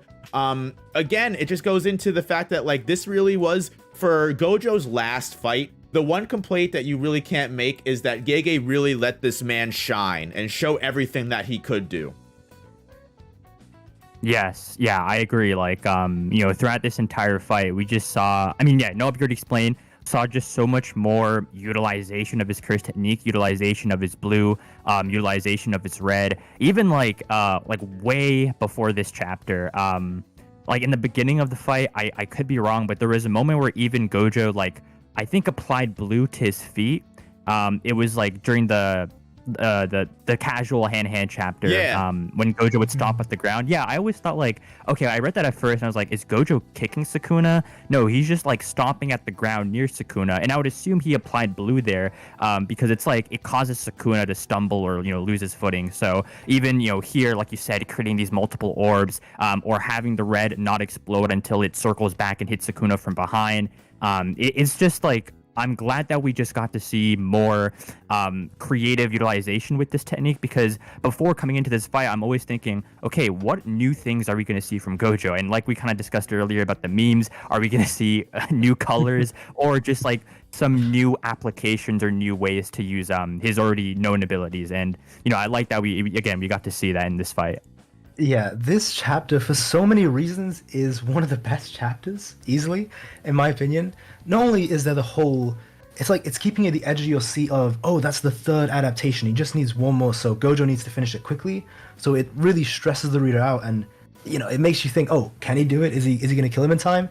And then, obviously, with the red as well, like, the whole, like, tricky thing Gojo did, that whole tactic where it spun around and hit him from behind, that was great. And also learning more about domain amplification. So this was the first proper confirmation that it can be used as defense. So it was really, we basically knew already, but it was never outright said, where specifically it said he used amplification to minimize the damage, but of course, because the output of the red is so strong, he can't fully neutralize it. It's stronger than the blue because it's twice as strong as the red. And then we see he hits him from behind in the red. And this was the absolute peak. I'd say one of the two peaks. So the first one was when Mahoraga was first summoned, and this was the other peak of the Fraudkuna memes. And obviously he hits him with Black Flash. You know, we see it looks like he's knocked out. It's debate about if he was just dazed or if he's knocked out. You know, my boy was napping. Yeah, people. That's for people to decide. You know, there's some heat debates on that. But his eyes go white. He slumped over, you know, I've seen people analyze this saying, oh, it's the perspective, you know, that's why he slumped over, which is fair. It really does, that may have been a thing. But on top of this, Mahoraga coming out, and I'll say it in quotes, to save him, it was pretty hilarious. I can't lie. Like, this is one thing I'll say. I'll never forget those months of Gojo versus Sukuna, and because that had to be some of the most fun this fanbase was. Like, the memes and the jokes, whichever side you're on. Like, I don't think we'll see something like that for a very long time, and during this chapter, it was something else. 100%. 100%. I completely, literally agree. Like, the Nap Kuna, everything that came out of this was great. Gojo using Black Flash for timed. Again, I have to mention it, that the very last Black Flash we got in the series before this was legitimately exactly 100 chapters before this, when Yuji used it on Mahito for the final time. So just the fact that Gege just managed to pull off the comeback of Black Flash in such a cool way, and also timing the chapters in a way to make that happen, I love that. I thought it was super duper cool. And yeah, I don't care what anyone says, Sukuna got knocked the fuck out by that Black Flash. And I don't think that's, while I think, again, Sukuna fraud memes, haha, hee hee, I think at the end of the day, like, a Black Flash by Gojo, we already talked enough about how strong his just normal punches are. To add the Black Flash to the power of, on top of that, the exponential growth of that attack power, he's lucky Sukuna didn't crumble in the dust. You know what I mean? Like, poof away. You know what I mean? So I don't think it's any bad feat whatsoever. And again, whether it adds to the fraudulent memes or not, after this moment of getting hit again by that black flash, this is where, like you said, Kyle, Mahoraga comes out. And finally, we do move into the 2v1 Sukuna and Mahoraga versus Gojo fight that I'm pretty sure even weekly all of us had been anticipating since we got a hint Sukuna was going to use Mahoraga. But do any of you guys have any mentions or thoughts on ultimately Sukuna's performance against that black flash before we move on to the Ten Shadows fandom time? No, I agree with you guys that he definitely got knocked out there and was taking a nap. Yeah, it was pretty crazy because he was basically getting hit by a red at the same time. So it's not just the black flash that's amped by the blue. Literally on his backside, it was getting crushed by a unguarded and undefended red. There wasn't even because we saw when he uses domain amplification, even during 232, when he's hit by a red with domain amplification defending him, it still rips apart his face. Like, it actually rips it apart, makes him bleed a lot. Even his hands need to be healed. Now he's taking it with no domain application from behind completely, while he then simultaneously gets hit by a black flash from Satoru Gojo. The fact that he didn't die, like, again, it speaks volumes to his durability. And also, again, to Gojo as well, to set something like that up. Definitely. And I think one of the most interesting things that we get moving into like the Mahoraga and Sukuna team up when the adaptation is basically complete and he knows that Limitless is pretty much going to be donezo. I love that we get this small moment here of Gojo being self-aware because everyone else is thinking it. And I'm glad that Gojo isn't just cockily being like, oh no, this is fine. Gojo has this moment here where he thinks to himself, I actually could potentially lose here. And I love that this is the first time we get confirmation. This is literally the first and only time Gojo has been pushed to his limit since Toji. Which is just another Gojo wank where like Gojo, but I think it sets the stakes that this is the first time Gojo has been worried in the longest time. And it just really sets the tone for the rest of the end of this fight. Yeah, no, I agree. It's like the callback to Toji is awesome. And it's also because, like unlike the other times, the reason why he feels this way in this moment is because now like his reverse curse technique output is like dropping significantly. And so he really thinks he's gonna lose here, and then when he thinks about Toji, he remembers like, oh my god, how satisfying it was, and like the feeling, the rush, and then it even calls back like Yorozu's quote, which is awesome. And then it's kind of like a meme, at least what I saw, because when he brings up Yorozu's quote, so he says the loneliness that comes with absolute strength, the one satisfying him now is, and like in a way, because of like the fraud Kuna memes, like people would use like, oh, so it's at the end of the day, it wasn't Sukuna, it was always Mahoraga satisfying Gojo. And I thought that was pretty funny because the next panel after is really just Gojo punching Mahoraga. So it's like, okay, yeah, it's Mahoraga who's the real deal. That was also pretty funny. And also like in this chapter in general, I like how we talked about earlier. With Mahoraga adapting to Gojo's infinity, while Sukuna still can't touch Gojo, he can still attack him during an interval when like Mahoraga and Gojo makes contact, right? Because that's when his infinities turn off. So I like, again, just more details with this battle, how that's the only time when Sukuna can really attack. And he, throws like, obviously again, like the smoke, throwing the fire alarm was kind of a meme too, but even that was to create openings for Mahoraga. So it's just like a lot of calculated plays here from Sukuna. And yeah, overall, this chapter was just really great. It was really very tough as a Gojo fan to read this chapter because Sukuna was winning the entire time. The only time Gojo had the upper hand was only against Mahoraga, never specifically Sukuna. Like Gojo was losing this entire chapter, and it's made worse by the fact that he even thinks like, oh, I could actually lose. The same thought had struck Gojo himself, the possibility of losing. And then obviously we see in the chapter he's just getting absolutely demolished this chapter. It is tough to see. And even Sukuna using Gojo's own infinity against him when he throws the fire extinguisher, just like FakeWeeb said earlier, to use it as a distraction, it only goes off because of Gojo's infinity automatically turned it off. And then, the memes that came out of the fire extinguisher as well. It's like Sukuna firing a piercing water is just, again, insane to see. Somehow he's using his, like, the Max Elephant's technique in his base. Like, I think the technique was called Bottomless Well or something like that. Or is it, like, there's so many different possibilities. It could just be a completely new technique altogether because he himself is using the technique, which we still don't even have an answer for. And it's just tough because then he makes Agito as well, like, which I'm sure we'll touch on soon. But yeah, it was really rough.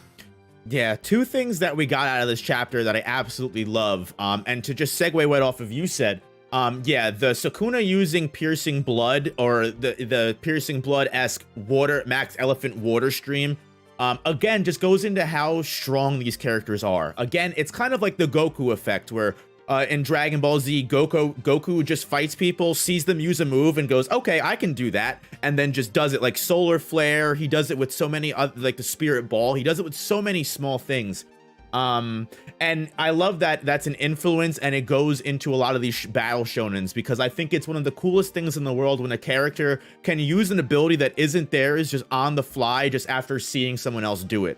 It kind of calls into what a lot of people are debating right now, when we eventually do cut back to Yuji and Higuruma versus Sukuna, that Sukuna was inside of Yuji while Yuji was fighting Higuruma. So everything that Higuruma could do, besides if he's learned anything new in this month time skip, Sukuna's already seen and could have potentially worked out a way to go against. So I love that Sukuna is just that smart, that strong of a character, that he can go, okay, not only am I going to use the 10 shadows in an even more superior way than Megumi ever could, which we kind of already knew in the Yorozu fight, but that he can use the 10 shadows abilities and techniques without even summoning the Shikigami is, one, insane. He's going inside and outside of Bottomless Well, like you said, Kaiyo, even though that's something that Megumi was doing in the Culling Game arc. But again, that's something that even when it first happened with Megumi, I talked a lot of game about, because I thought it was so cool that he could use the shadows to such a degree. It's such a smart way of using the shadow technique.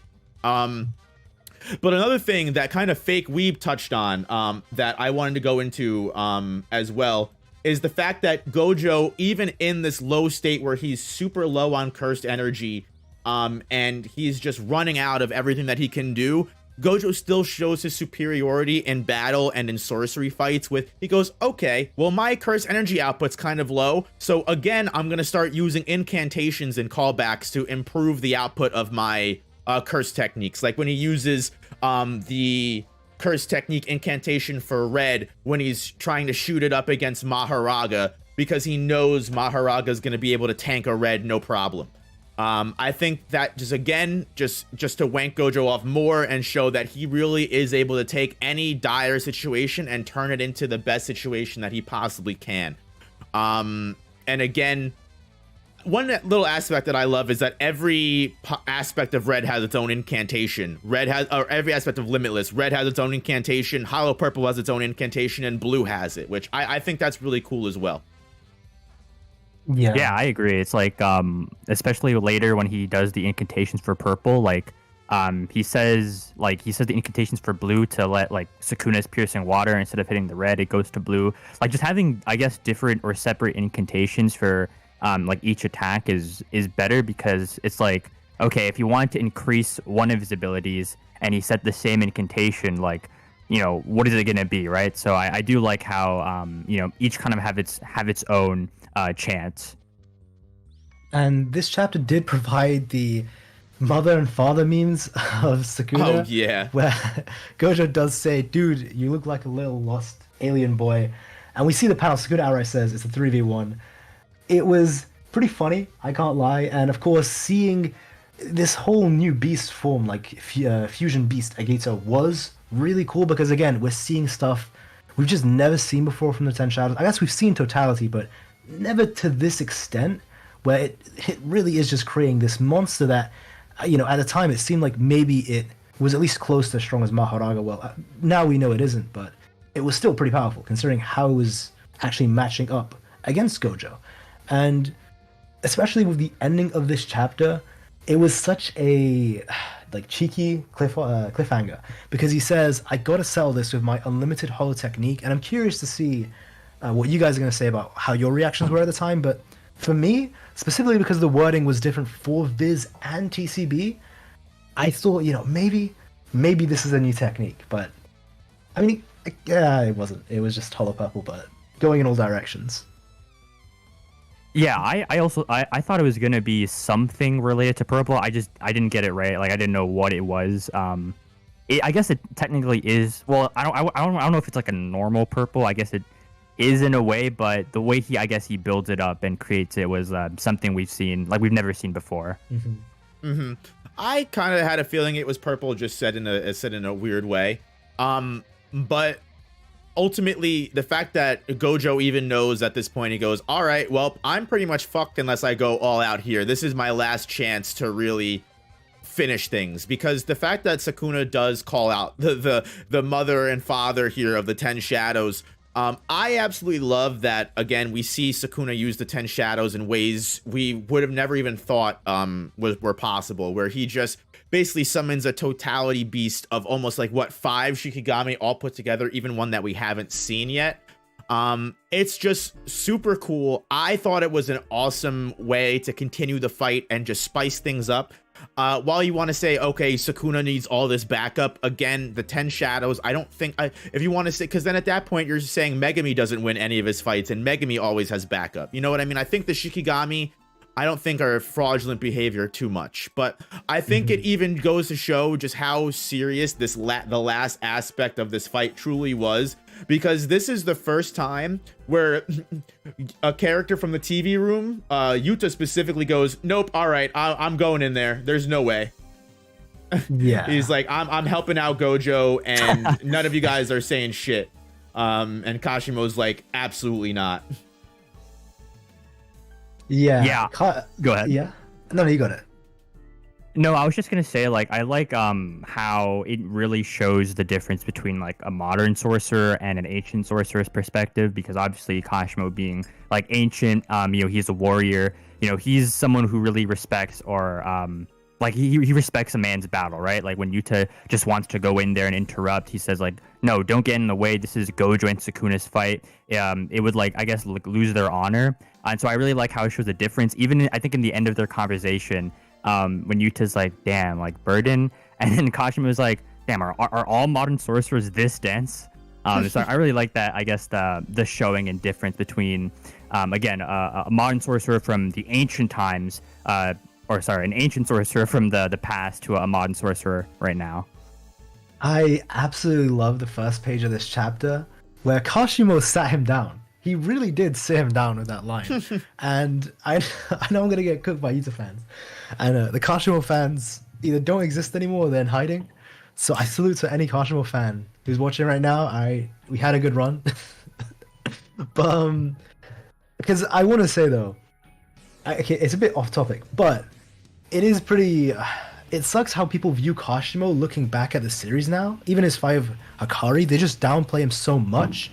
Yeah. Just because he lost to Heian Sukuna. Whereas, like, had you put Yuta or Hakari or Maki in a situation, they would have actually died quicker.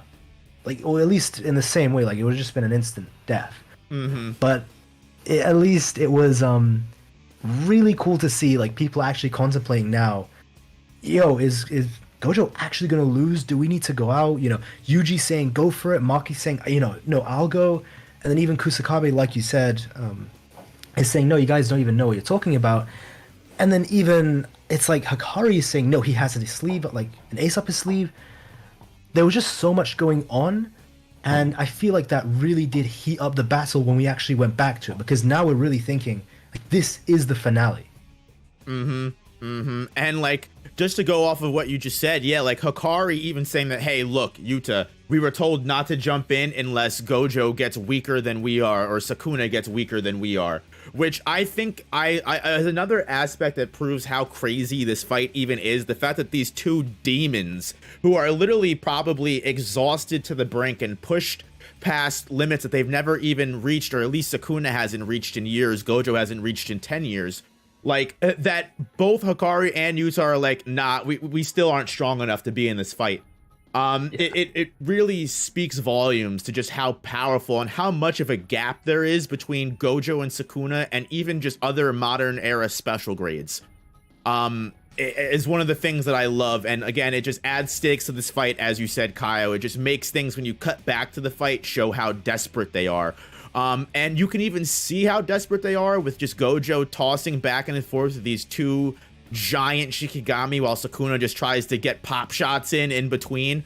Gojo is just consistently hitting black flashes, doing everything he can. He's fucking Agito up, and just like, I think there's even a panel here where like Mahoraga slashes his blade into the ground and like Gojo kicks the blade at it. There's so much great choreography here.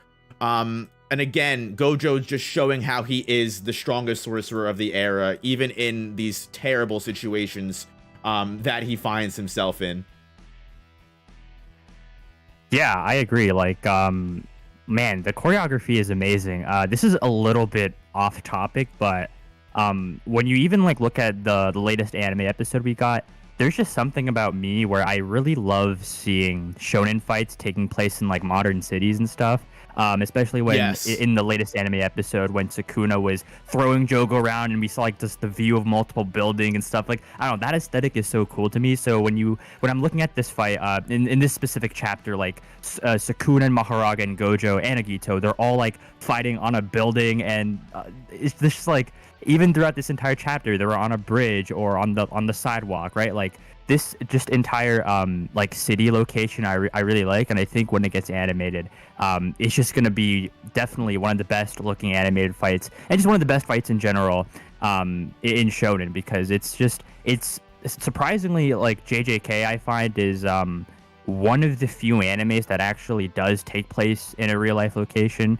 right? Like, a lot of others, they take place in their own world, or you know, they take place in a temple, forest, like not really in a city, a location. So that's what I really like about JJK, and in this fight specifically. Yeah, you can even see that in like the anime episodes in Shibuya, where like people are like, wait, I've literally been there before, or like, wait, like I've seen that. Like, it's super duper cool. And this chapter, we also get the foreshadowing, or a little bit more foreshadowing from the very beginning, of how the end of this fight is gonna go. Where Sukuna, hiding in the shadows, goes, Mahoraga, it's time for you to stop fucking around. You're not Megami's shadow anymore. You're mine. And we get the turn of the Dharma Chakra wheel, and the first time we see Mahoraga do something he's never done before, and that's not only just adapt to someone else's curse technique, but adapt the way he himself attacks, and he fires off what we know now, or what has been memed into oblivion as strong cleave. Like, what do you guys think? Like, obviously in this moment we were all kind of like, holy shit, Mahoraga just did some crazy thing. But like, obviously having the hindsight now, before we had it, did you think this was going to be the key to the end here? Or did you think this was going to be as significant as it ended up being, Mahoraga unlocking an attack that can actually hurt Gojo now? I actually thought it did, but I didn't go the way that I thought it would have. I didn't think Sukuna was planning on taking that adaptation and learning it himself. I didn't think that was something that was even possible at all. And it really was like just very worrying to see him get his arm sliced off, because at that moment you see Gojo, like we already saw last chapter, he was getting absolutely dominated, and even in this chapter he's just getting jumped. Everything he's doing isn't working. The students are saying like he's losing. Should we jump in? You know, Sukuna has an ace. We just find that out this chapter as well. And then it's just everything is looking so bad during this chapter. His arm sliced off, he's getting punched around, and then all three of them jump him. Sukuna finally joins back into the fight, kicks his head, Agito stomps him in the head, and then this is the moment when Gojo just something flips in him when he gets that punch from Agito, where he looks up and he has this insane look on his face, and he hits a black flash and then does the maximum blue output. From that point on, like Gojo proceeds to become him, which we'll see in the next chapter. And one thing also, I'll send you really quick in the Discord. Someone actually did make a fan animation specifically of this ending part, from the moment he gets his arm cut off to the blue, which is just absolutely beautiful as well. Just seeing it actually happen and all of it being animated. But like this, truly, like this was the absolute peak of worrying for Gojo, I think. Yeah, 100%. I agree with Kaiyo.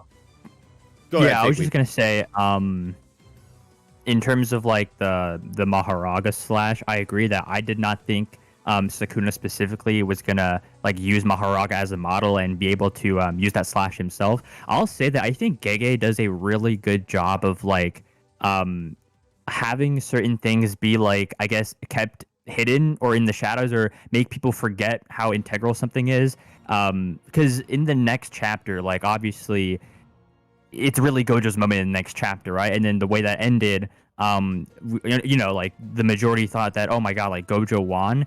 But you go like 2 chapters before and we see like, people forget that Mahoraga, did this type of slash where it cut Gojo's arm, right? And then after he does that, like obviously the students, everyone reacts, but after that, like there's really no thought about what just happened there, right? We only get obviously the explanation in 236. So I think, for sure, like it's like Gege hit that kind of really well, and for it to kind of come back in 236 and not have people think about it in chapter 235 was really cool. Yeah, 110%. And I think that's a great way to get into 235, which is truly not only the last time we see Gojo Satoru on a high and on the come up, but also the moment, as Kaiyo mentioned, where something just flips in Gojo. Gojo gets, if you want to call it that second awakening, or Gojo just reaches that limit where he's hit what, 4 or 5 black flashes at this point. And Sukuna hasn't hit any. So while Sukuna is reeling and feeling the effects of his exhaustion and feeling the whole, just everything from the battle, Gojo is just almost back to full power. Not obviously at 100%, but his hitting all those black flashes and feeling the core of his curse energy multiple times, it equals him being able to get this moment where we think, holy shit, Gojo's going to turn this around. Gojo's might actually win here. And we also get, I'll put it on screen here, that leads to, not only do we get the incantations for blue, the incantations for red, and all of the different things that Gojo does to get one over on Sukuna here, we get Kaiyo's favorite panel of Gojo putting so much pressure and stress on Sukuna that Sukuna actually breaks that confidence, that cockiness he's had for 235 chapters, and we see him go, holy Mahoraga, do something about this. So I'll let you guys get your thoughts in on this final chapter, because again, it really is Gojo's last stand here. But I think it was an amazing way to prove Gojo really is him before he ultimately kicks the bucket. Kai, you can go first if you want. All right, thank you. Actually, I was going to say, it reminds me of something FakeWeeb just said before, where, because Gojo's doing so well during this moment, it really just distracted you and made you forget about Mahoraga just cut Gojo's arm. What was going on with that? Why did that just happen? It is pretty clever of Gege, and especially because I memed this recently, where it says, and Gojo Satoru feels the rush of exhilaration, while for the first time in 1,000 years, the king of curses, Ryomen Sukuna, experiences the height of tension, right? And, this has been debated. Was he actually feeling nervous? What does that mean? We've reached that point with this fandom, but it was incredible to see Sukuna. The narrator says he's nervous, and not only is he nervous, but then Gojo hits a black flash on Mahoraga, spins around him while Sukuna is like, what the hell is going on? What is this guy doing? He throws him into Mahoraga. He hits a black flash, which is defended by Mahoraga. And it's just phenomenal stuff. And then, of course, he fires the red, like you were saying earlier, Noah. He shouts Mahoraga. And it's crazy because Gojo was getting dogged for 2 chapters before this. And then all of a sudden, this guy just suddenly becomes him. Actually becomes him. And I think we discussed it earlier how he used the incantations to actually draw the piercing water right into the blue to not hit the red.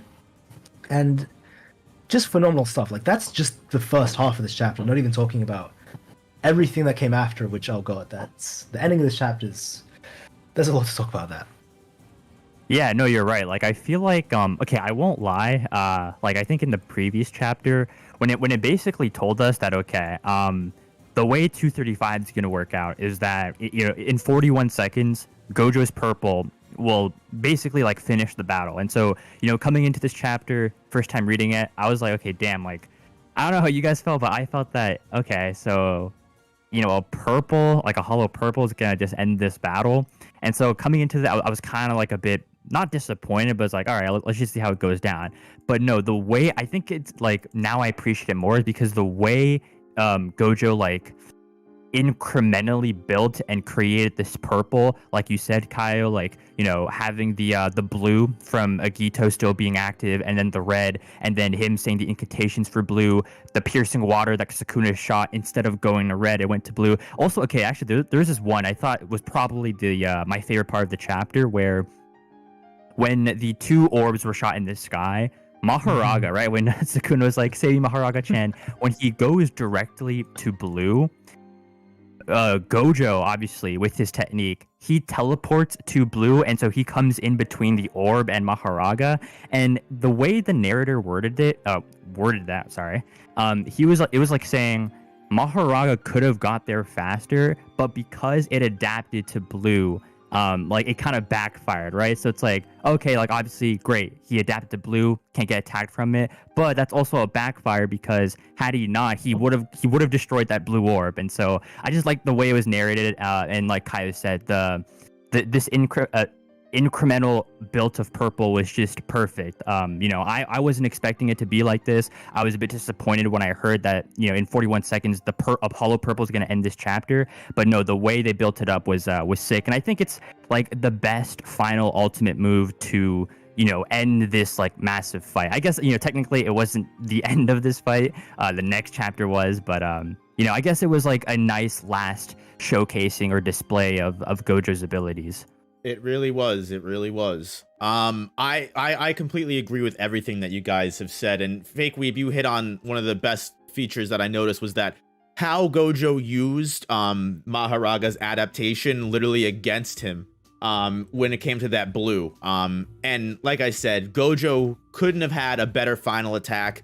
The way that he literally created Hollow Purple outside of his control just shows that it goes into the whole philosophy of being a sorcerer, right? That he was literally willing to risk everything, or what he even says to Megami, that he was willing to risk his life, not to sacrifice himself, but to risk his life to win. And he even says, he's surprised that he goes, I never really thought I could do that. I didn't think it would hit me, and I didn't think it would do this damage to me. But clearly you're hurt from this, and I think overall, regardless of how you feel about the ending, clearly, again, Sukuna's deaths, you can see it with Jogo. We don't see him kill Jogo. We don't see him actually land the killing blow on Yorozu. We just go right to a flashback or some kind of character ending. So I definitely think it could be jarring ending the chapter with this, but I think ending the chapter on just pure Gojo hype alone is something that Gojo, the GOAT, deserved on his way out of the series. Yeah, 100% agree. Especially with how Gojo, he literally says, I guess the main factor was it being on cursed energy, and he says, I guess. He doesn't even know. He actually took such a gamble, and it goes on to what you're just saying, no operator, how he was even willing to sacrifice himself, right? He's not even sure like what the outcome would be. Just to kill Sukuna, he really was giving it his all, and it's like he says to Megami earlier on about how, dying to win and winning to die, like it's two different things. We really get to see it during this fight, because it's like he's risking death, but he's not dying to win, if that makes sense. It's amazing how these things do call back. And of course, the classic Kusakabe lines, he's like slowed his healing, no Mahoraga, no adaptability, like nothing. Yeah, Gojo's won. And we all know how that went the next chapter. Oof. Yep, it's on screen, it's there. This is the end of Gojo vs. Sukuna. The actual end of it. So ultimately, I think the end of the series has been talked and discussed down to the nitty gritty, especially because of how controversial it was. So I think without repeating anything that's probably already been said in multiple other videos that we've made, that other people have made, I think ultimately to close this, what did you guys ultimately think as far as the flashback went? Do you think Gojo Satoru got the ending that he deserved? Do you think he was set off in a great way, or do you think ultimately his character was ruined? Kyle, you go first. So it's tough because I love this chapter isolated. Like just by itself, I think from top to bottom, it was just perfection. The ending for Gojo, him seeing Geto, obviously the whole things with the flowers, you know, I had fun. And then just with Sukuna saying, you know, you're magnificent. The shot of Gojo, him cut in half, we see him on the ground, seeing everyone in the afterlife and seeing the students' reaction. I loved it all, and it ended on such a beautiful place at the time of Gashimo. And the issue comes with what we didn't see. I think it's because I know a lot of people say, oh, it was perfect, there's no issues with it. A lot of people don't like it as well, saying, oh, you shouldn't have off-screened, that's a big problem. What I will say is the fact that so many people are upset does mean something. Now, I did correctly predict, funny enough, in a tweet, like 2 weeks, a week before this chapter even came out, I said, it doesn't even matter if Gojo or Sukuna, like if Gojo wins or loses, or whoever wins or loses, the other fan base will be upset, no matter what. And well, I guess I was correct because a lot of people were upset, but I do think it was way worse than it could have been, specifically because of the way that Gojo went out. When we see, actually no, I should correct myself, when we don't see how he went out, and when it's just so anticlimactic is the best way I can say it. Again, for some people that's not an issue, and like God bless everyone if you like it, like that's truly great. But it's just weird and really jarring, especially when you're reading it in one go, how it goes from he's winning and it's just hyped up to suddenly, like not only is the fight over, but we don't see how it happens. Again, the way it all happened, like afterwards, is perfect. I do think it would have been great had he just had one chapter. It doesn't even need to show the death. I think that's what a lot of people, like, that does hurt, but that's not why people are upset. It's just weird how it just even seems like it makes no sense. It doesn't make sense, but it just like completely flips on its head where Gojo's winning and then he's just dead. Whereas it could have been maybe great had there just been one more chapter where the fight continues a bit. Maybe Sukuna proceeds to get the upper hand and there is sort of a final clash. I would say, like, I don't know, like a best example to say, but how they just had that final moment where they have no cursed energy and they're just out of everything. They're out of like techniques and tricks and just going at it. And then maybe at the end, then Sukuna, he off-screened him. If that made any sort of sense. No, that definitely does make sense. I can see like what you're trying to say. It's like, you know, for me, so when I made a review for this chapter, I titled it a masterpiece, and looking back, my like to dislike ratio is definitely not looking good for that review. But I see where Kai's coming from, but I think the reason why I was sort of fine with like how sudden it was because I tried to like put it as like us as the readers were in Gojo's perspective, right? So he was like so close to winning, right? And then suddenly in the next chapter, he's in the afterlife. And I do understand, like, you know, if some people say like they don't like how, you know, it was quote unquote off screen, how just, you know, we didn't even get to see like Sukuna doing a stance or like the drawing of Sukuna's like hand doing the slash or whatever. Like, yeah, no, I can definitely understand that for sure. Just for me, I personally don't mind that it was like fast and sudden because that's how Sukuna's slashes are, right? And so from Gojo's perspective, especially the existent cutting slash, you know, normally he can't react to that, as we saw like when Mahoraga cut him earlier. You know, Gojo doesn't react, so in his perspective, he literally cut off like his stomach, so you know, he can't even react to the after effects. He's just dead. He's just in the afterlife. And so that's why I guess I was fine with it. But I also, again, understand why it was very, very controversial, and why people, you know, just declared it as an off-screen. Because it really is an off-screen. I just don't think it's an off-screen that's, like, bad, if that makes sense. Yeah. I completely agree. Oh, go ahead. Just to quickly tie up on the TheFakeWeeb's point, again, completely right. I think a lot of people are confused with even what they want and why they're upset. The off-screening isn't the issue. People say it is, and that's why they hate it. It's not. The issue is that there's no true climax. Like, actually, that's probably not an example I should say. But like it feels like we just got all of this fight and we just don't get the sweet dessert at the end. Okay, you know what, Ryu, that's actually a good example. Ryu, how, you know, he had his big fights, but he never truly got that dessert. It's like, let's say, had Ryu and Yuta fought, and let's say after the 3-0 domain clash ended, rather than getting that whole final clash with Ryu, you know, Yuta just off-screens him, and Ryu's defeated in the next chapter. The fight would be nowhere near as good as it actually was. It's that final bit at the end, like, it's really the sweetest part when they're both, like, they're at their last legs, they've really shown everything they've got. I think had he just even given half a chapter for Sukuna and Gojo, just to clash a bit, like, just to really duke it out just a bit, to give it that final feeling, then like, people still would have been upset with the off-screen had it happened, but I feel like it would have been a lot better.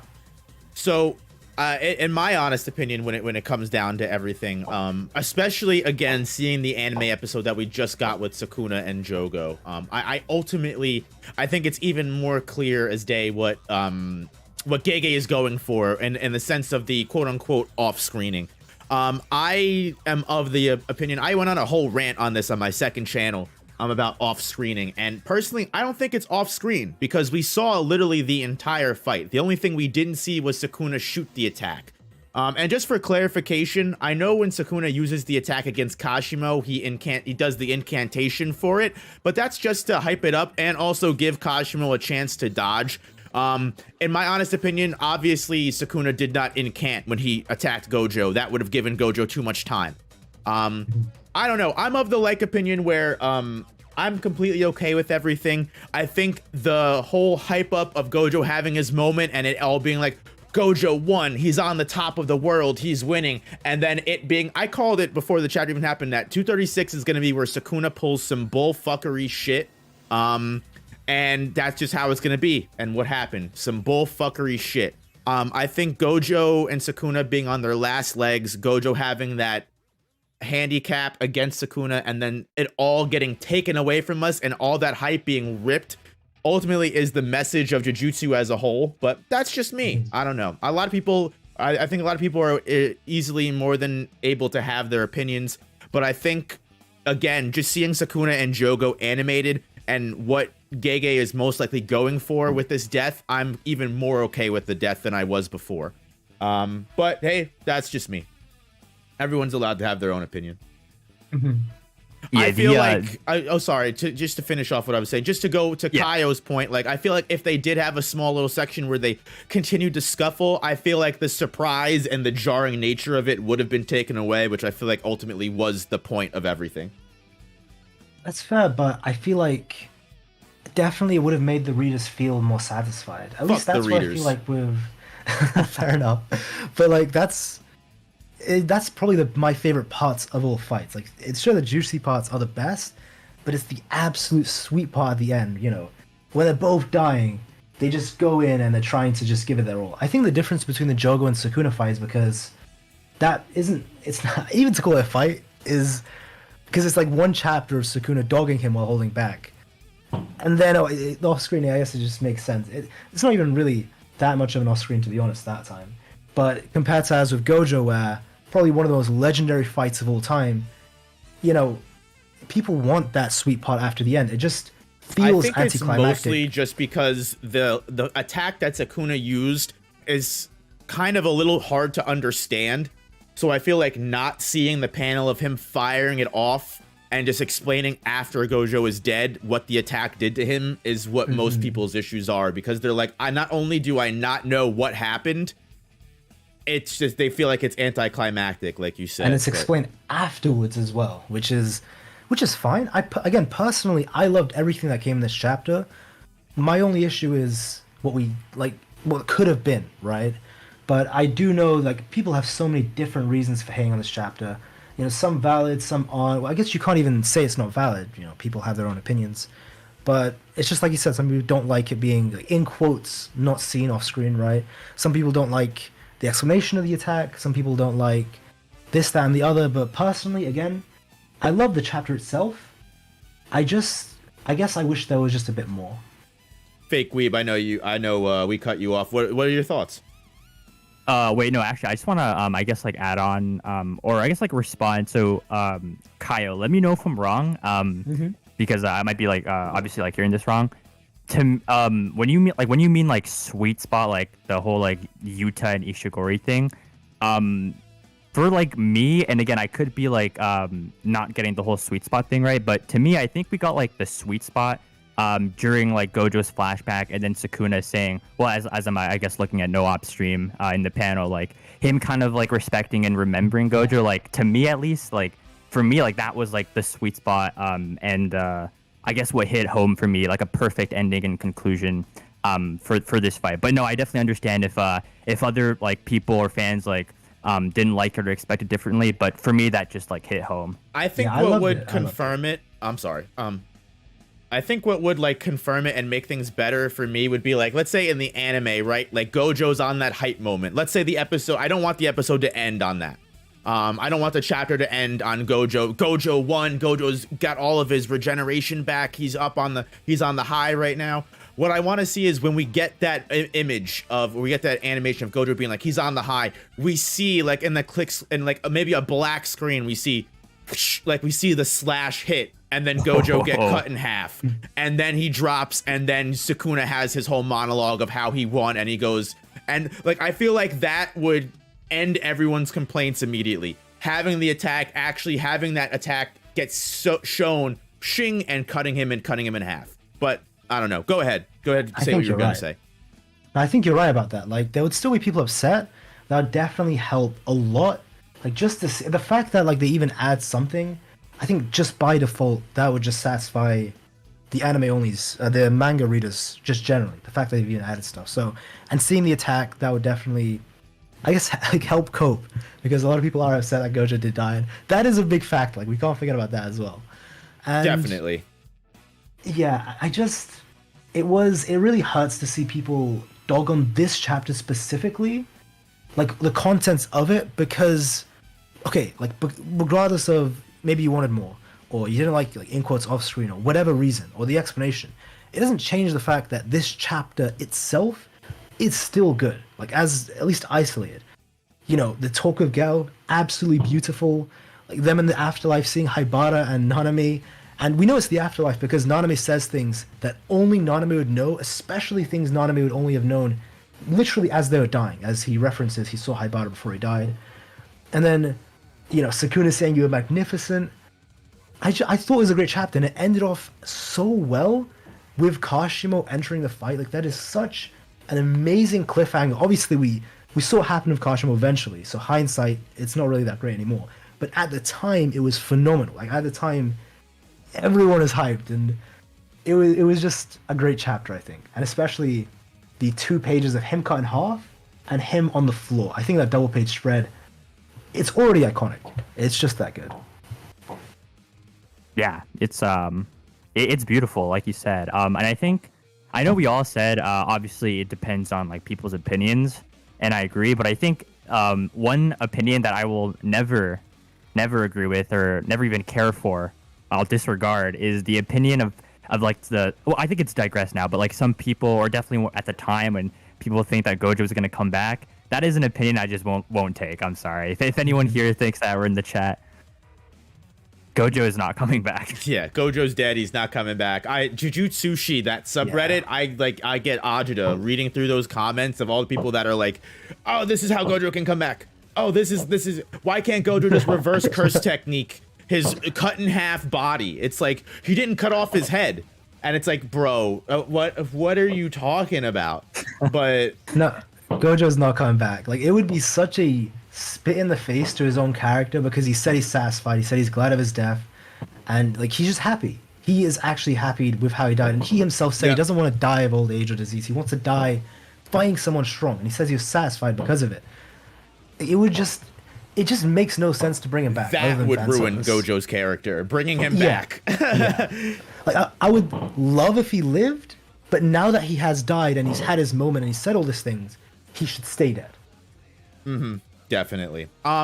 So guys, we're gonna be pretty much wrapping this up. Unless anyone has any other closing thoughts, which I'll let you guys talk in a moment, but That is the end of one of the longest fights in Jujutsu Kaisen. Gojo versus Sukuna.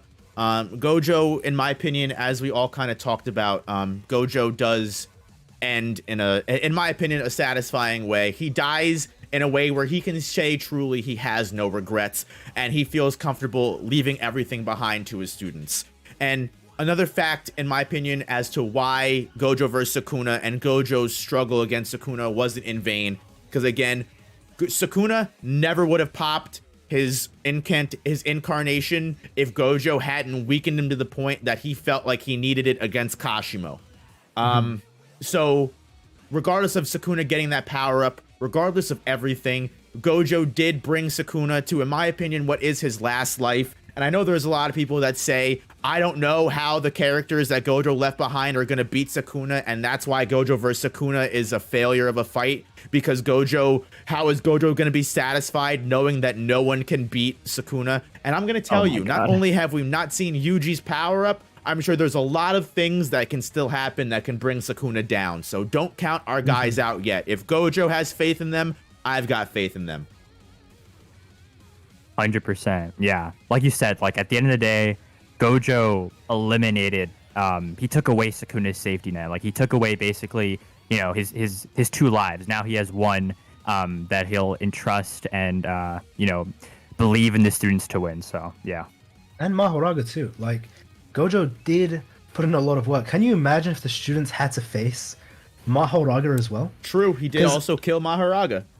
I don't know if there's anyone. The only character I can think of is Yuta if he uses specifically Jacob's Ladder on Mahoraga, but then the issue arises, if he does have it, it's better to actually save it for Kenjaku or Sukuna himself, not waste that on Mahoraga, right? So it's great that he's gone, because I don't think anyone else can one-shot Mahoraga, because, it seems like Mahoraga possibly is also amped by Sukuna's cursed energy and output as well, so he's even stronger than normal.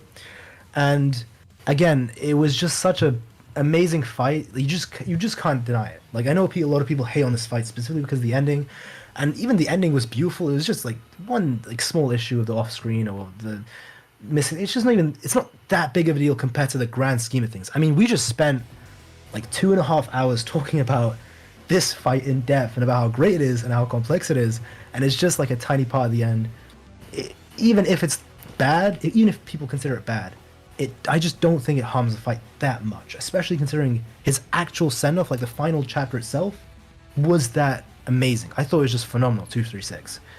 And I guess overall, if I had to give it a rating, I don't know if we're doing ratings, but I would probably give it like maybe a 9.5 out of 10, which is like phenomenally high for me. That is just generational. Completely agree. Do you have a score you want to give it, Weeb? Yeah, guys, I swear I'm not trying to glaze or anything, but yeah, I mean, just like Kaiyo too, I really think this was a great chapter. I would give it like an 11 out of 10. Like, I think it was just beautiful. I agree. I definitely would give it a very, very high rating. I don't know if I could give it a number, but ultimately, regardless of how everyone feels, I think Gojo had a great ending. I think him dying without regrets is a great end to his character. And like he says, dying to a strong sorcerer instead of old age or death. And even looking back, I think it's funny because I was reading the chapter where Yuji dies in the very beginning after fighting the Finger Bearer with Megami, and he goes, Fushiguro, Kugasaki, and even you, Gojo. Well, I guess I don't really have to worry about Gojo. Live a long life. And here he is, not even a year later, Gojo's meeting his end. So ultimately, I think Gojo did a lot, brought Sukuna down to the brink that no one ever would have been able to do it. If you don't think the characters have a good chance of beating Sukuna now, they definitely would have been able to beat him with Mahoraga in Megami's body. So at least he's on his last life. And yeah, Gojo did, again, foster a new generation of sorcerers that are some of the most powerful sorcerers in generations to come, in thousands of years. So I think, if anything, we can call his character accomplished. But yeah, guys, I appreciate you both being on here for this. I will give you guys, like I said, if you have any closing thoughts, this is your moment. I know we kind of got into it, but anything else to add before I read donos and call the stream to a halt? No, I think that's everything for me. And yeah, if we're all good, we can get into the dono section. Yeah, 9.5 out of 10. Phenomenal stuff. Like, probably one of the greatest fights we have read in a very, very long time. Agreed. And it will, and when it gets animated, I'm sure it will only be improved. Yes. But anyway, let me get through these donos real quick, guys. I appreciate all of your support. Even if you didn't donate any money, the fact that you were here, showed your support, showed some love, or if you left a like on the stream, that's all I ever appreciate. Anyone taking a moment out of their time to watch me is more than I could ever ask for, and I appreciate and also want to give thanks to my two guests, TheFakeWeeb and KaiyoBreeze. Please go subscribe to them. Their links will be in the description. But to get to these donos so we can call everything to a halt, Jacob Harrison with the $2. Thank you. I hope we all have fun. I think we did. Yeah. Oh, definitely. Tiberius, thank you for the 5. Gojo sat on Sukuna like a chair in the beginning, so Sukuna turned him into a stool. Oh god, because he cut his top half off. That's crazy. Oh, by the way, I've never heard of that. That's crazy. Yeah, right. What an interesting way to say that. The honored stool. Oh, by the way, Mamani Suda, top 2 waifu and JJK next to who. I don't even know who that is. Manami Suda. Is that one of the people in Ghetto's family? Yeah, maybe the pink head one? I don't know. Tiberius, you be having these weird ass character loves. But anyway, Med, thank you so much for the 5. I appreciate that. Tell Kaiyo he's a goat, but the Sukuna suckers have his location. He better keep the slander to a minimum or he's finished. Oh boy, I should have read that before the stream. Oh no, Kaiyo. No, I'm worried about the Yuta fans now. They got the, I may be locked in their basement right now. Maybe. Yeah, right, exactly. Yeah, they're holding you hostage. All those tweets that you make are against your own will. Yeah. Tall, dark, and handsome, thank you for the $10 dono. I appreciate that. You guys are great. Keep it up. Thank you for being an awesome fan. Appreciate that. Sweet. Appreciate it, man. Thank you. OneLove.ph, thank you for the $7 Canadian. Is it the domain that shuts down your curse technique, or does the sure hit bypass your curse technique? And if the former, then how does Sukuna summon Maho or Charles use the G-Staff? I'm pretty sure it's confirmed that it's just the sure hit bypasses your technique. Yes. You can still use your curse technique in the domain. It's just whatever it is, like the limitless, it gets bypassed. Exactly. I mean, Sukuna was even using domain amplification in his, which is Gojo thought was something that's maybe impossible, but he sees then how it's possible. So it's pretty crazy what you can do in a domain, at least if you're skilled enough.